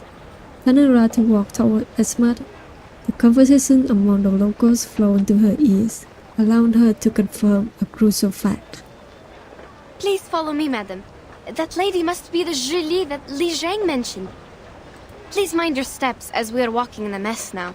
We need to follow the crowd and see if we will have a chance to talk to her. Let's put aside the Juya for now. Huh? Little sooner than they reached the tea house, do they notice the crowd rushing toward a stone platform, filling up every nearby space before they have a chance to find a seat. The crowd fills the tea house tightly. The surge of people pushes Besmet and Yenisei right in front of the storyteller. Oh, front seats. And talk about Emperor Yao. He had seen strange beasts like this many times. This Yao is the different Yao. And it is not about the yokai, the monster anymore. He speaks with eloquence as if possessing some strange magic that naturally attracts even those who didn't go there to hear him. It was the 7th year of his reign. Yao granted an audience to an envoy offering a treasure from the Zhejiang kingdom. The envoy had a strange face and a bulgy chest. He claimed to have come from somewhere millions of miles away from the Yumen Pass. This bird is born with the talent for human languages and the phoenix's voice. Our people see it as a Shang Rei, and I am here to offer it to you, Your Majesty. Phoenix mentioned Kira is in the story. Let's go. Then Yao and his people saw a real giant bird. It was as huge as a mountain and as dazzling as a phoenix. It had an azure body and red tail feathers. Was it really a phoenix? No, it was just a chicken. No. The bird was called Miemong. It was said to be able to read one's bones, change their fate, and even remove misfortune. Wait, the word is real. Mimo. How do we pronounce that? This looks like a freaking chicken.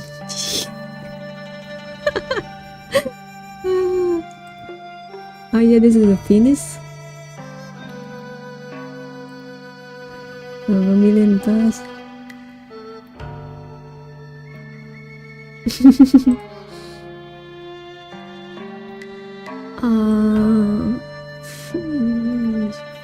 Wait. Yeah, the phoenix. Phoenix in Vietnamese we call them Phụng Hoàng or Phượng Hoàng. Yeah. The kind of fire bird. Yeah. This word Phần Hoàng. Phần Hoàng.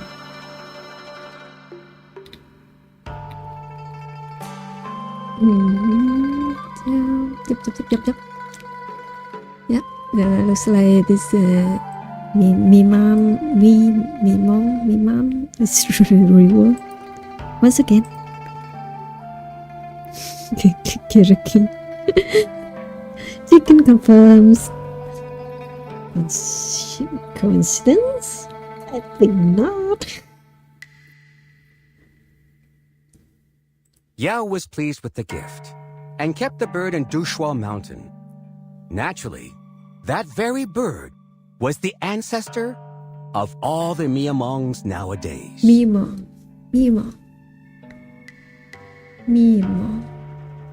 See what just do.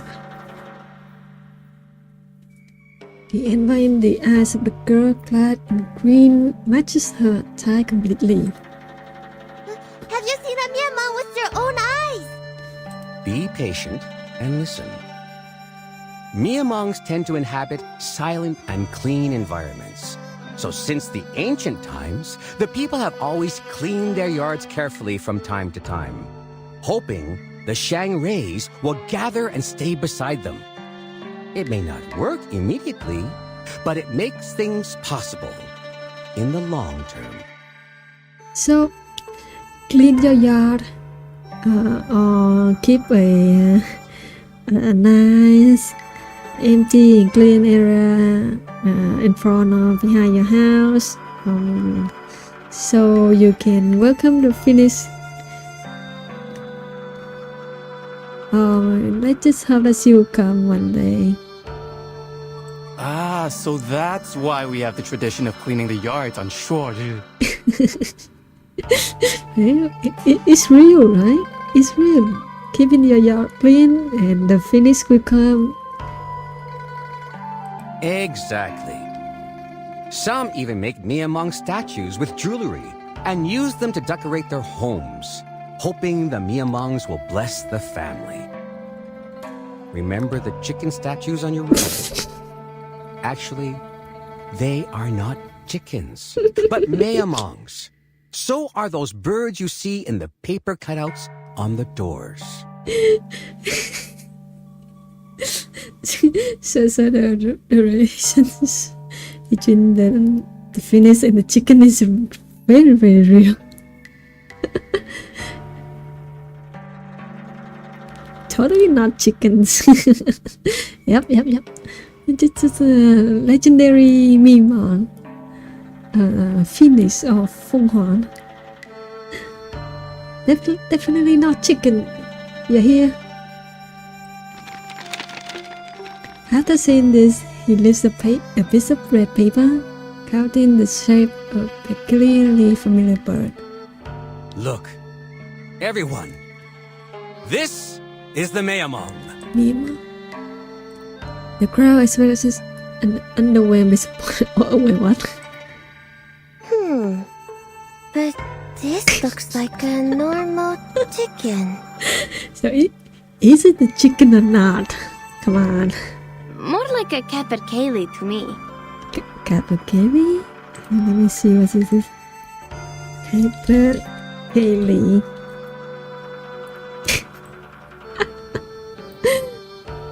It is another type of chicken. So, oh wait, this one has a. This one looks like it's wearing a red beret.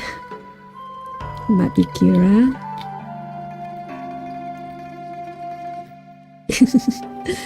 So yeah, Kira is chicken confirmed. No more question. And like the bird I just threw, isn't it? What? The way he is speaking is interesting. Rhythmic. Like singing. It would be great if there was some music to accompany him. Something is missing in his story without the music. If he could. Before Bestman can finish speaking, the red paper instantly ignites in the hands of the storyteller, and before touching his fingers, it becomes ashes and falls onto the stone platform. The little boy standing beside him stands on his tiptoes, quickly taking the initiative to sweep the ashes into the charcoal pot below. Among the 5 elements, Miamong belongs to the fire. That's why people set fire in spring to drive away misfortunes. Speaking of... Eunice's attention is diverted. She witnesses the child's movements but doesn't yet understand the meaning behind them, choosing to stare ahead until a crackling sound explodes behind her. What is this noise? It seems no one cares about the noise of the cracker, only Jun and Zhu, who had previously worked so hard to restore order to the bustling city, turns around with the two of them. As she turns around, she seems to remember something, and so a remorseful look. The cracker. Shoot! I almost forgot! Sorry. Excuse me. You forgot your work, isn't it? You won't listen to the rest? It's still early. Oh, are you going back to the tavern to make our drinks? Not drinks, but other stuff. Oh, and drinks on the house tomorrow. She's a pretty girl.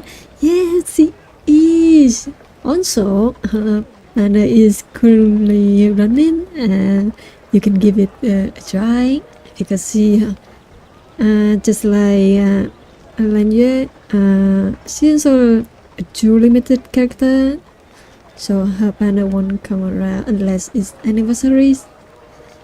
You might want to, to I don't know, pour in around 60s or 70% into the banner. Just try your luck. Everyone chuckles warmly, making way for Junanzu. Yennesu holds on to Besmer to prevent her from falling behind. This time they follow her without incident. Despite the stranger otherwise eye-catching here, everyone's attention seems focused intently on the storyteller telling the legend.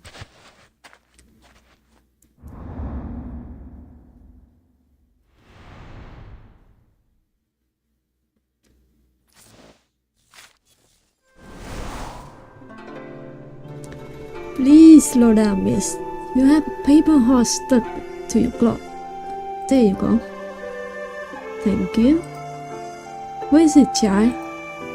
Just a few pieces of red paper, madam. They must have fallen from the juge. As the gentleman just said, they are probably related to the unique Eastern prayer custom. It is said that by cutting these pieces of paper into shapes, you can make a wish to the gods and receive their blessing. Prayers? Wait, what? People who travel often say that they follow the customs of their destination. I think we should also try this custom. Huh? But we need to be safe. Of course, madam. They say each design corresponds to a prayer. If you figure that out before you do it, it won't be a problem. Like this. Cut paper house to receive blessing. What? I guess ultimate a stack backfire to ally counter. It doesn't mind from attack. This is attack. Armor. Joy abounds in the world of thorns. Nurtured by the jujube. Jeez. Circle. The first to bloom in the spring, regardless of snow and ice. Circle. This is about healing and buffs. The other was about armor, like counter. And this is more about buffs. Abundance. With one seed, grow a bountiful harvest the next year. This is ultimate mind, and this increase the ultimate damage. Resistance, sitting among broken rocks, immovable in spirit and power.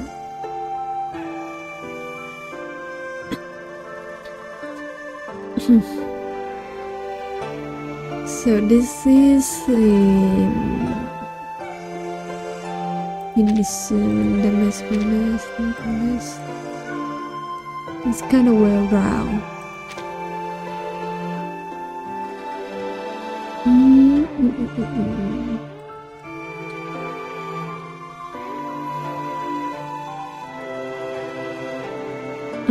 This is and not this one.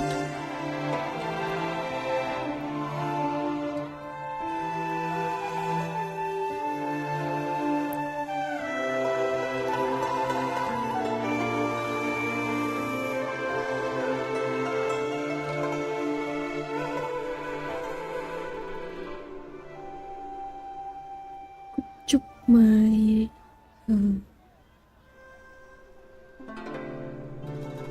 I think it's I think these four are based on the four season drawing. Yeah, so this type of art comes in four drawings. Each drawing is spread a season.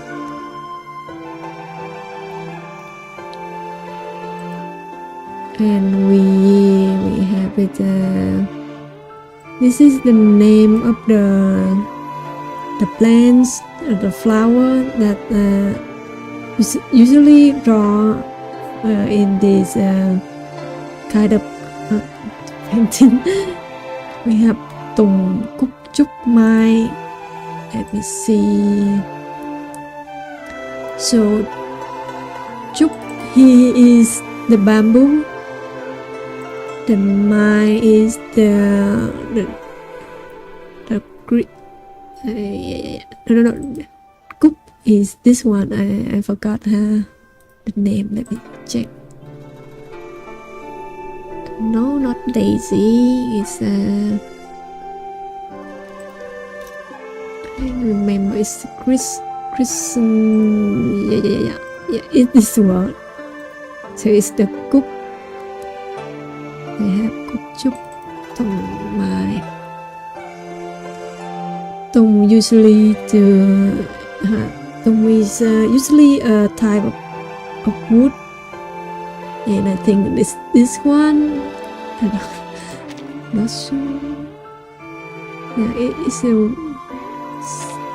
tree. Usually tree. And the final one is it should be mine, but in this one is the really interesting. So yeah, each drawing will express the season. I think these four are based on this kind of drawing, kind of art.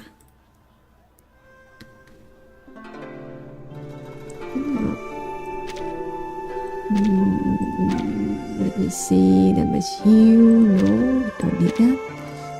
Intimate mind. I think we just let's just go with the basic. Come on. Okay. The basic attack increase. There we go. Yeah, I think we will be able to upgrade all of these by the end. Let's just prioritize the damage from incantation and ultimate. There we go. Okay. Okay, let's continue.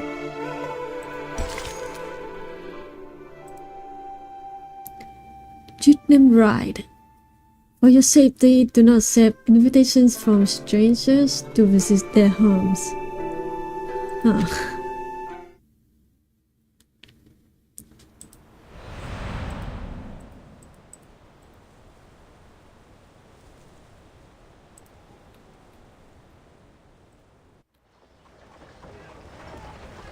Not far away, Junansu can be seen stopping near the post where the animals were tied, vaguely moving as if whispering something to them. Can you understand me? Can you tell me where you are from? Hello. Huh? Was she trying to communicate with the animals? Yennesu waits for a moment before walking forward and attempt to pat her shoulder. The girl turns around to reveal her young and eager face. What's wrong? I don't know you. Have we met before? I don't think so. We just arrived here. Really? Oh, welcome to Pei City. Yenisei cannot help but hold her eyes on the hemp-rope the girl is holding in her hand, and the many animals now tied at the end of it. Junanzu blinks, then blinks again, as though realizing that the other girl is staring at. A blush quickly rises to her cheeks like two sunset clouds. Oh, you were on the street, weren't you? I am so sorry. I didn't mean to make such a scene there. I promise it was just an accident. Cute. I can imagine. You reacted quickly and saved us from more trouble. No. It was my responsibility. And the people on the street also gave me a hand there. How can I help you? Please, feel free to let me know. She seems to be a warm-hearted type. Here is the case. The people call you Junang Zi, and you work in the Jisi, right? Yes. Li Zhang told us to find you, and we happened to hear your conversation on the street. So, did the Featherman come here today? Featherman? You mean the Xiangrui out of the city? I heard that he had been here. As for today, I have no idea. What about the animals in the fence? Any new ones? I'm not sure about that either. When I arrived at the Jutsu this morning, there were already many festive animals in the fence. Oh, the Jutsu is okay, I finally make the connection. The Jutsu is, I think, it means the tavern that where she worked at. So when the Featherman said that it's a Jutsu's concern, it means that the animal will just come to the tavern and stay there, I think. Like, so he was just trying to say that it's her responsibility now. Like, go come find her, something like that. Ah, interesting. They're getting more and more. How weird is that? Junanzu mutters inaudibly before turning around, pointing out the culprit who caused her so much trouble earlier with her index finger. Yenisei inspects the creatures briefly, but doesn't seem to notice any difference. It seems to be a show for common livestock, where various cattle, sheep, and horses might compete to show their worth. See? They all look alike. I can't tell which of them were brought here today. Counting is troublesome as well. I always think, where am I? Oh, if only I could read and write. You write them down, then you won't miscount. She cannot read nor write. Oh, no, baby. Our teammates have been turned into striped horses, like these. Actually, we are a team of merchants. When we reached the outskirts of the city, our teammates were turned into horses and brought away by a giant bird. Li Zhang said that bird was probably the Featherman they've been looking for, and he appeared around the Jisi once. That's why we are here to ask for help. They're not horses, I suppose. Junanzu seems hesitant to say anything further. But how is that possible? Are you saying that the Featherman can turn people into horses? I don't understand. How did he get this power? Is it because he is the Xiangrui? He say he didn't do that. So we're not sure if this was his doing or not. Upon hearing the word Xiangrui again, Lesmer's interest is immediately captured. We've also heard about the Shuori from the storyteller. It does sound like some kind of local guardian. Guardian? Is it the gods of Shuori we're talking about? They keep throwing that more and more words at us. Where's that explanation like when they introduced Dijon at us? They keep throwing words. Let me check if this the Shuori. Ah, okay. So Shuori. Oh, okay. These words might be real. Shuori. Yeah, let me check the words individually.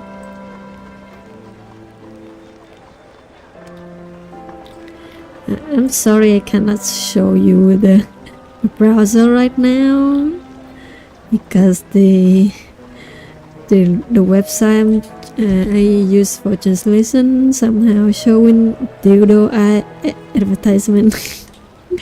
I don't know why. There's a bunch of dildos in here. What the heck is going on? Yep, Shuori. Yep.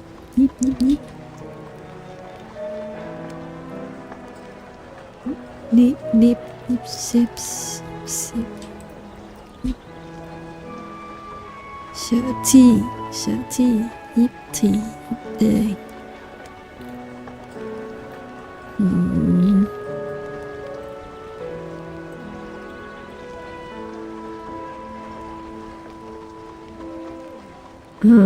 According to Wiki, is I think it's a constellation. Shuori.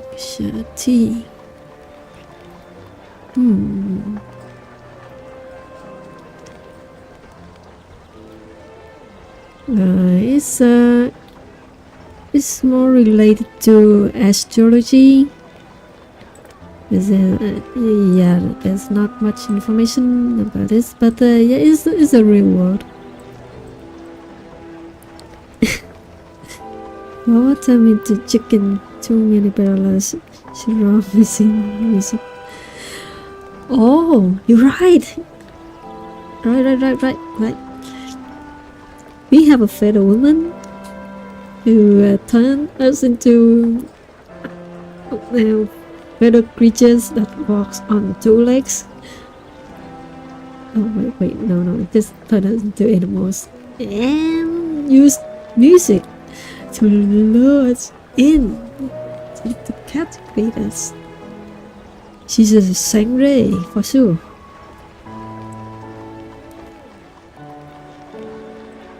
Okay, continue. Gods of Shuori. Oh, yes. The gods of Shuori. These are the gods you serve. What? I guess Shuori is closer to a local legend, like a reputed arcanist in this area. The use of arcane skills seems common here. Perhaps there are also many arcanists around. But could you please tell us more about the gods of Shuori? There are 12 or 13 of them, I guess. That's all I know. I can't read most of their names. I think I know the Shuori gods. Let me see. And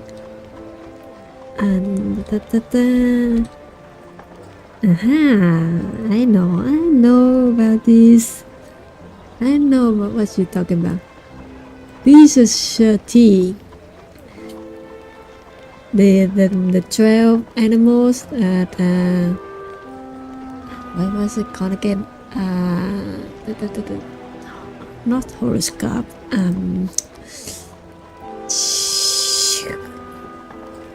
Wait, what?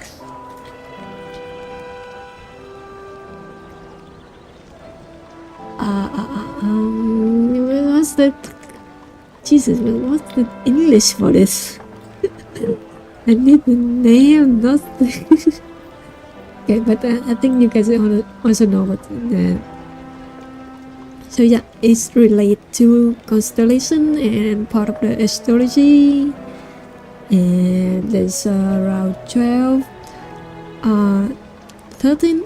The 13th one is already been disproved. And this it doesn't count, whatever the reason is. So yeah, we have 12 animals for 12 months. And I think, well, we do have chicken in here.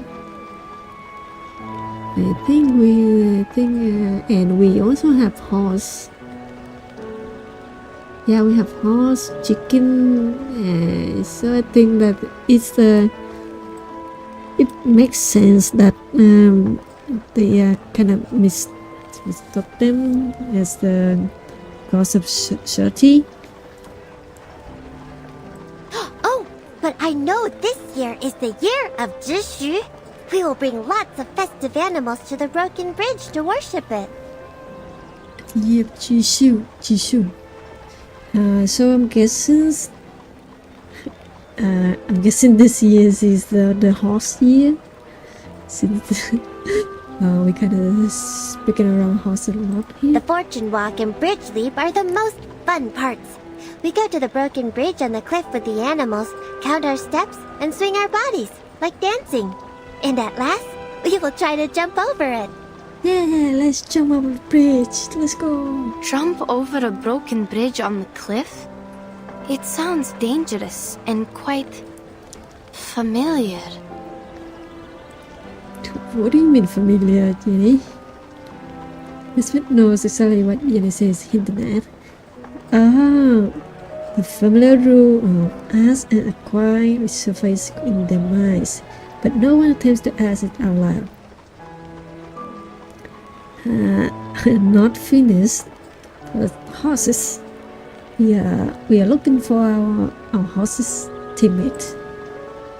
So that Junazu's explanation interrupts their thoughts with perfect timing. No. We can't do that. No one has ever done that. Even the goats can't do that, let alone humans.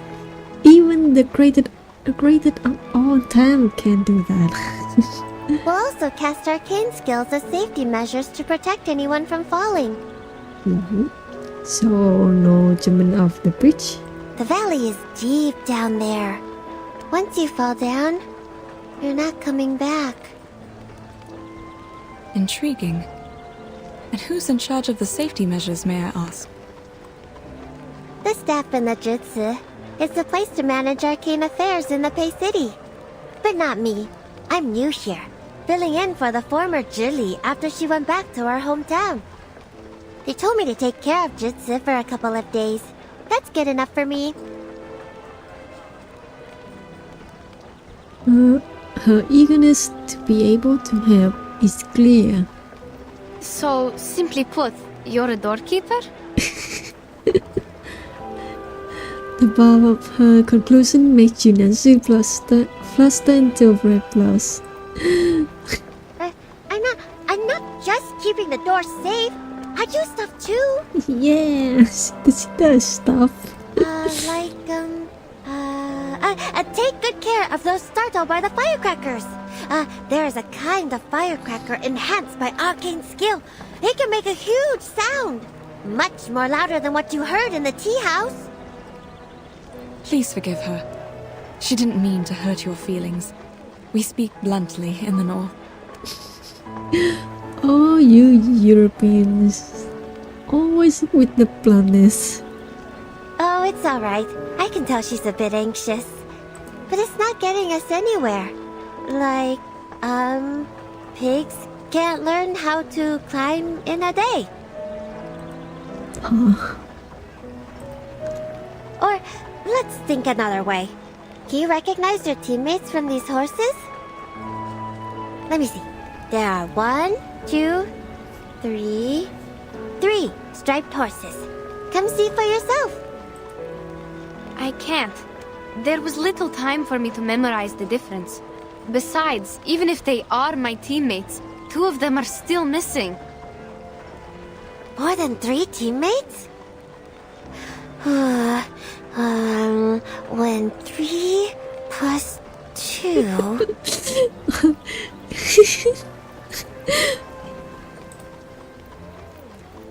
Junansu counts out the numbers on her fingers, calculating with great care.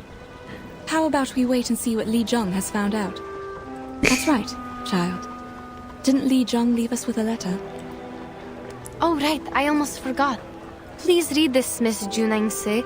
It may have clues about the Featherman. Yenny, please! She cannot read! She produced the letter, offering to the girl. Oh. Wait, what? Junansu opens it in front of them without a moment's hesitation, but all Yenny can see is several images. Oh, so Li Jong also knows that Junansu cannot read. Cannot read, alright. So he drew this for him? Make the fence taller, get off work earlier, and go back to the tavern? What is he trying to say? What do these have to do with the Featherman?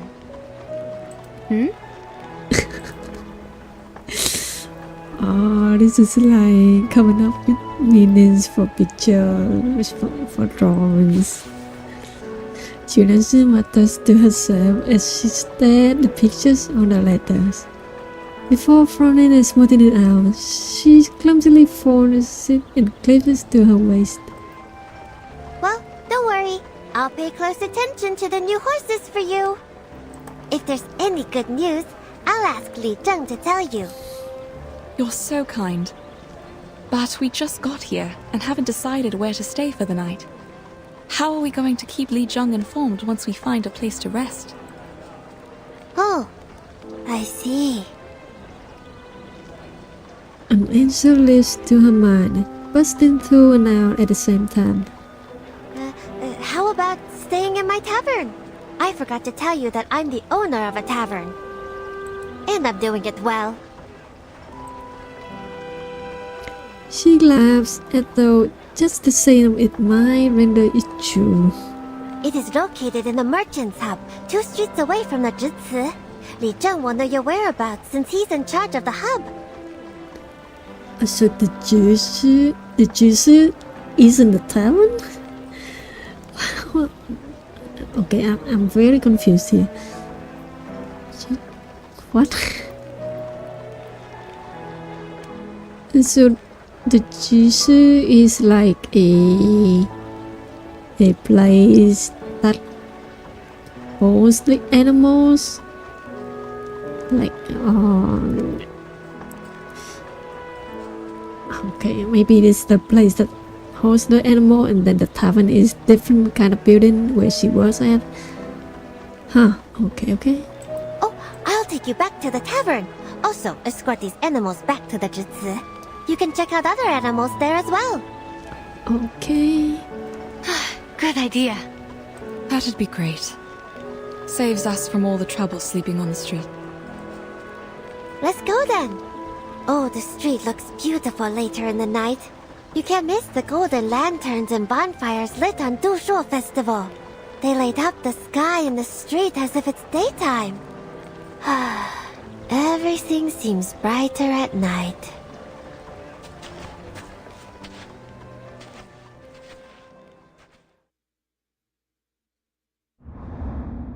To be continued.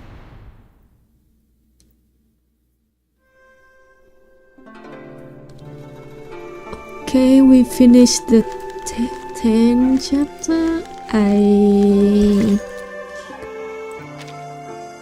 cannot not sure. Let me check how many chapter we gonna have for this.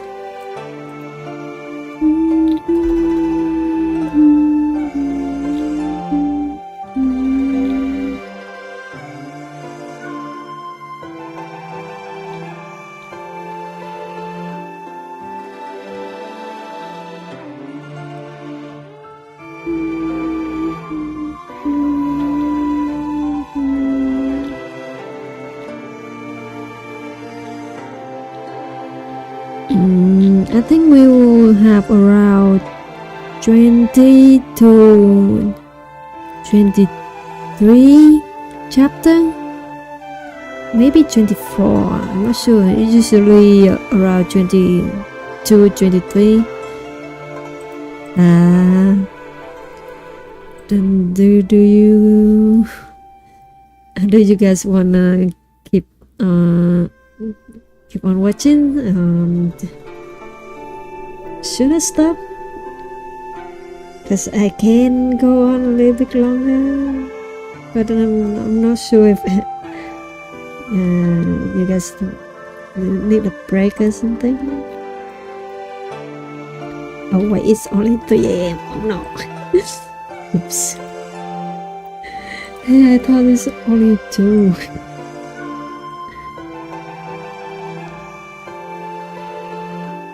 Let me see. Oh, yeah, it's like 23 chapter. I already finished my work, so I guess we can. Let me see. I will try to. I'll try to finish the elephant pants, the KP elephant pants isn't an order.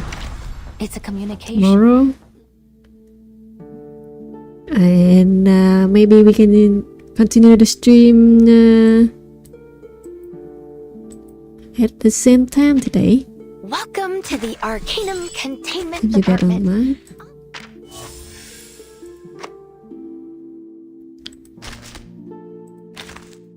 So yeah, I think we can stop here. Let me see.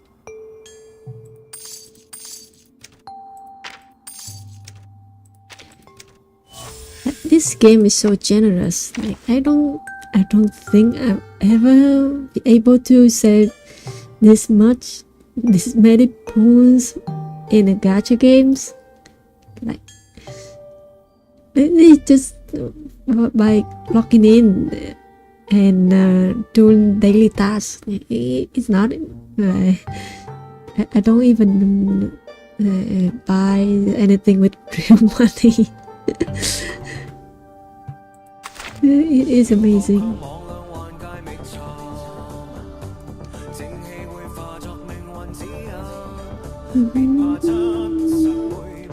So let's have a little bit of chill time and let me decide to. I used to struggle with meditation. I want to continue If so stream. much as a fingertip trembled, Father would stop me.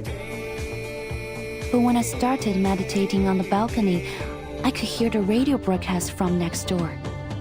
Da-dee-da! Welcome to the show! Then it became the highlight of my day.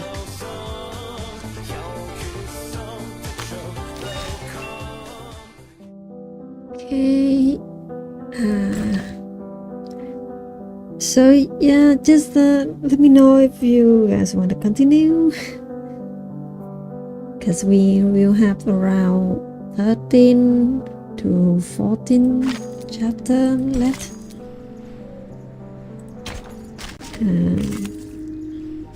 I'm thinking of continue the stream tomorrow, also at the same time, maybe a little bit earlier.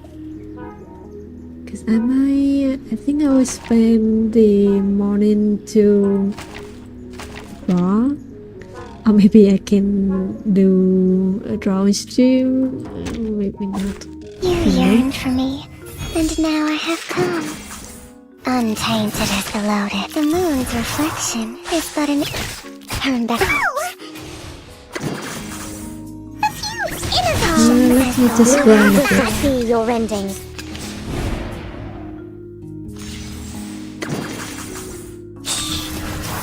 At your service. Tread wisely. Desire seldom brings what. Cat's cradle, the soldier's bed. Cat's cradle, the fish's dish. The mandrakes taught me these. So cute. So yeah, I guess we're gonna stop here and continue tomorrow. Not draw leaves. I don't know how to draw leaves. And I'm working on the KFP elephant pants.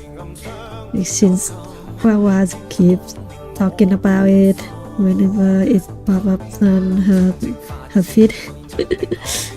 Yeah, I will try to wrap up the design within tomorrow, or within tomorrow and maybe Sunday, so I can give it to Minnie.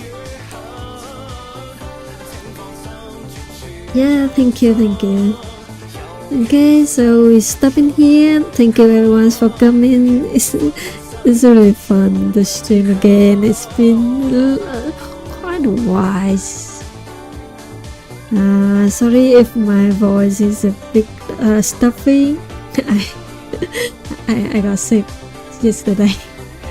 It was really bad. I had a bad case of runny nose, and now it's just very, very stuffy. Yeah, thank you everyone. Thank you. Have some good rest, and I'll see you tomorrow. Maybe same time, maybe a bit earlier, so we can play a bit more. Okay. Oh no, I'm getting hoarse.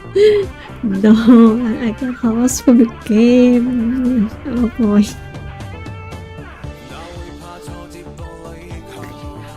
Alright, take care everyone.